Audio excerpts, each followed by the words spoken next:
ਸਤਿ ਸ਼੍ਰੀ ਅਕਾਲ। ਤੁਸੀਂ ਜੁੜੇ ਹੋਏ ਹੋ ਪੰਜਾਬੀ ਰੇਡੀਓ ਯੂਐਸਏ ਦੇ ਨਾਲ ਤੇ ਮੈਂ ਹਾਂ ਪ੍ਰਵੀਨ ਸ਼ਰਮਾ ਲੈ ਕੇ ਹਾਜ਼ਰ ਹਾਂ ਪ੍ਰੋਗਰਾਮ ਖਬਰ ਤੇ ਨਜ਼ਰ। ਖਬਰ ਤੇ ਨਜ਼ਰ ਪ੍ਰੋਗਰਾਮ ਦੇ ਵਿੱਚ ਕਈ ਅਹਿਮ ਤੇ ਕਈ ਖਾਸ ਖਬਰਾਂ ਨੂੰ ਲੈ ਕੇ ਚਰਚਾ ਕਰਨ ਦੇ ਲਈ ਜੁੜ ਚੁੱਕੇ ਨੇ ਮਿੰਟੂ ਗੁਰਸਰੀਆ ਜੀ। ਮਿੰਟੂ ਸਤਿ ਸ਼੍ਰੀ ਅਕਾਲ, ਸਵਾਗਤ ਹੈ ਜੀ ਪੰਜਾਬੀ ਰੇਡੀਓ ਯੂਐਸਏ ਤੇ। ਸ਼ੁਕਰੀਆ ਸਾਰਿਆਂ ਨੂੰ, ਸਤਿ ਸ੍ਰੀ ਅਕਾਲ ਜੀ। ਸਤਿ ਸ਼੍ਰੀ ਅਕਾਲ ਜੀ।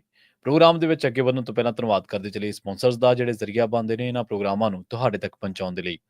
ਖਾਲਸਾ ਇੰਸ਼ੋਰੈਂਸ ਏਜੰਸੀ ਵਾਲੇ, ਜਿਨ੍ਹਾਂ ਤੋਂ ਤੁਸੀਂ ਹਰ ਤਰੀਕੇ ਦੀ ਇੰਸ਼ੋਰੈਂਸ ਲੈ ਸਕਦੇ ਹੋ। ਇੰਸ਼ੋਰੈਂਸ ਬਾਰੇ ਪਤਾ ਕਰਨ ਦੇ ਲਈ ਇਹਨਾਂ ਦਾ ਨੰਬਰ ਹੈ 468-272-2500। ਇਹ 1992 ਤੋਂ ਲਗਾਤਾਰ ਇੰਸ਼ੋਰੈਂਸ ਬਿਜ਼ਨਸ ਦੇ ਵਿੱਚ ਸ਼ਾਨਦਾਰ ਸੇਵਾਵਾਂ ਦੇ ਰਹੇ ਨੇ ਤੇ ਅਮਰੀਕਾ ਭਰ ਦੇ ਵਿੱਚ ਇੰਸ਼ੋਰੈਂਸ ਕਰਦੇ ਨੇ। ਓਬਾਮਾ ਕੇਅਰ, ਮੈਡੀਕੇਅਰ ਜਾਂ ਫਿਰ ਕਵਰਡ ਕੈਲੀਫੋਰਨੀਆ ਬਾਬਤ ਪਾਲਿਸੀ ਕਰਵਾਉਣ ਦੇ ਲਈ, ਸਲਾਹ ਲੈਣ ਦੇ ਲਈ ਅੱਜ ਹੀ ਕਾਲ ਕਰੋ 468-272-2500 ਤੇ। ਟਰਕੀਨ ਇਮੀਗ੍ਰੇਸ਼ਨ ਲਾ ਫਰਮ ਵਾਲੇ ਜੇ ਟਰਕੀਨ ਅਟਾਰਨੀ ਟਰਕੀਨ ਦੇ ਨਾਲ ਤੁਸੀਂ ਯੂਐਸ ਇਮੀਗ੍ਰੇਸ਼ਨ ਬਾਬਤ ਕੋਈ ਵੀ ਸਲਾਹ ਕਰਨੀ ਹੈ, ਕੋਈ ਵੀ ਸਵਾਲ ਪੁੱਛਣਾ ਤੇ ਇਹਨਾਂ ਦਾ ਨੰਬਰ ਹੈ 415-909-0503। Krishan Dhanota Yuba City, Baljinder Singh Nijjar Woodland, Paramjit ਕੌਰੰਗੀ Vacaville, Pritpal Singh Sidhu Fresno, GN ਲਈ ਬੜੇ ਟਰੱਕ ਵਾਸ਼ ਕਰਦੇ ਨੇ, ਆਇਲ ਚੇਂਜ ਕਰਦੇ ਨੇ, ਏਅਰ ਬ੍ਰੇਕਾਂ ਦਾ ਕੰਮ ਤਸੱਲੀ ਬਖਸ਼ ਕਰਵਾ ਸਕਦੇ ਹੋ।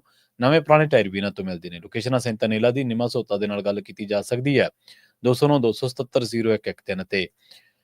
ਜਸਵਿੰਦਰ ਸਿੰਘ ਨਾਗਰਾ ਰੋਜ਼ਵੈਲ ਤੇ ਅਵਤਾਰ ਸਿੰਘ ਸੰਘਾ ਯੂਬਾ ਸਿਟੀ ਤੋਂ। ਇਹਨਾਂ ਸਾਰੇ ਹੀ ਸਪਾਂਸਰਸ ਦਾ ਬਹੁਤ ਬਹੁਤ ਧੰਨਵਾਦ। ਤੇ ਜੇਕਰ ਤੁਸੀਂ ਵੀ ਪੰਜਾਬੀ ਰੇਡੀਓ ਯੂਐਸਏ ਦੇ ਇਹਨਾਂ ਪ੍ਰੋਗਰਾਮਾਂ ਨੂੰ ਸਪਾਂਸਰ ਕਰਨਾ ਚਾਹੁੰਦੇ ਹੋ ਤਾਂ ਸਟੂਡੀਓ ਦਾ ਨੰਬਰ ਹੈ 468-272-5500। ਅੱਜ ਦਾ ਇਹ ਖਬਰ ਤੇ ਨਜ਼ਰ ਪ੍ਰੋਗਰਾਮ ਸਾਲ 2024 ਦੀ 17 ਦਸੰਬਰ ਦਾ ਪ੍ਰੋਗਰਾਮ ਹੈ ਤੇ ਦਿਨ ਅੱਜ ਮੰਗਲਵਾਰ ਹੈ। ਖਬਰਾਂ ਦੀ ਸ਼ੁਰੂਆਤ ਕਰੀਏ ਮਿੰਟੂ ਜੀ ਪੰਜਾਬ ਸਰਕਾਰ ਤੋਂ। ਪੰਜਾਬ ਸਰਕਾਰ ਨੇ ਹੰਗਾਮੀ ਮੀਟਿੰਗ ਸੱਦ ਲਈ ਹੈ ਜੀ। ਦੇਖੋ, ਇਹ ਜਿਹੜੀ ਹੰਗਾਮੀ ਮੀਟਿੰਗ ਹੈ ਨਾ ਜੀ, ਉਹ 19 ਤਰੀਕ ਵਾਸਤੇ ਇਹਨਾਂ ਨੇ ਮੁਕਰਰ ਕੀਤੀ ਆ। ਤੇ ਉਸ ਮੀਟਿੰਗ ਦਾ ਜਿਹੜਾ ਹੁਣ ਮੁੱਢਲਾ ਮੰਤਵ ਸਾਹਮਣੇ ਆ ਰਿਹਾ, ਦਰਅਸਲ ਕੀ ਆ ਕਿ ਇੱਕ ਪਾਸੇ ਤੇ ਖਨੌਰੀ ਤੇ ਜੋ ਚੱਲ ਰਿਹਾ ਸਭ ਨੂੰ ਪਤਾ ਹੀ ਆ ਕਿ ਜਗਜੀਤ ਸਿੰਘ ਡੱਲੇਵਾਲ ਮਰਨ ਵਰਤ ਤੇ ਬੈਠੇ ਹੋਏ ਨੇ। ਪਰ ਇਸੇ ਦਰਮਿਆਨ ਪੰਜਾਬ ਤੇ ਇੱਕ ਖਰੜਾ ਜਿਹੜਾ ਬਿਜਲੀ ਵਾਂਗੂ ਡਿੱਗਾ, ਕਿਉਂਕਿ ਉਹਦੇ ਵਿੱਚ ਬਹੁਤ ਸਾਰੀਆਂ ਚੀਜ਼ਾਂ ਬਦਲ ਜਾਣਗੀਆਂ। ਹੁਣ ਇਹਨਾਂ ਨੇ ਕੱਲ ਇੱਕ ਮੀਟਿੰਗ ਬੁਲਾਈ ਸੀ ਮਾਹਰਾਂ ਦੇ ਨਾਲ, ਤਾਂ ਉਸ ਮੀਟਿੰਗ ਦੇ ਵਿੱਚ ਵੀ ਜੋ ਸਿੱਟਾ ਨਿਕਲਿਆ ਮਾਹਰਾਂ ਦੇ ਮੁਤਾਬਕ ਕਿ ਪੰਜਾਬ ਦੇ ਹਿੱਤਕਾਰੀ ਨਹੀਂ ਹੈਗਾ ਸਾਰਾ ਕੁਝ। ਹੁਣ ਉਸ ਤੋਂ ਬਾਅਦ ਜੇ ਐਮਰਜੈਂਸੀ ਮੀਟਿੰਗ ਕਾਲ ਕੀਤੀ ਤਾਂ ਮੁੱਢਲਾ ਮੰਤਵ ਤੇ ਫਿਰ ਇਹੋ ਨਜ਼ਰ ਆ ਰਿਹਾ ਨਾ ਕਿ ਸ਼ਾਇਦ ਇਸੇ ਹੀ ਚੀਜ਼ ਦੇ ਨਾਲ ਇਹਨਾਂ ਦੇ ਕੰਸਰਨ ਜੁੜ ਗਏ ਆ। ਮਸਲਾ ਕੀ ਆ? ਦੇਖੋ, ਇਹ ਇੱਕ ਤਰ੍ਹਾਂ ਨਾਲ ਕਹਿ ਲਓ ਬਹੁਤ ਵੱਡਾ ਕਦਮ ਚੁੱਕਣ ਜਾ ਰਹੀ ਆ ਕੇਂਦਰ ਸਰਕਾਰ। ਤਾਂ ਇਹ ਖੇਤੀ ਮੰਡੀਕਰਨ ਨੀਤੀ ਹੈ ਜਿਹੜੀ, ਉਹਦਾ ਖਰੜਾ ਪੰਜਾਬ ਤੱਕ ਪਹੁੰਚਿਆ ਵਾ। ਉਹ ਸਾਰਾ ਕੁਝ ਦੇਖ ਰਹੇ ਆ, ਵਿਚਾਰ ਲੈ ਰਹੇ ਆ। ਪਰ ਆਪਾਂ ਨੂੰ ਪਤਾ ਹੈ ਕਿ ਇਹ ਸਾਰੀਆਂ ਚੀਜ਼ਾਂ ਕਈ ਵਾਰ ਖਾਨਾ ਪੂਰਤੀ ਹੁੰਦੀਆਂ, ਜੋ ਉਹਨਾਂ ਦਾ ਮਨਸੂਬਾ ਹੁੰਦਾ ਉਹਦੇ ਮੁਤਾਬਕ ਉਹ ਲਾਗੂ ਕਰ ਦਿੰਦੇ ਨੇ।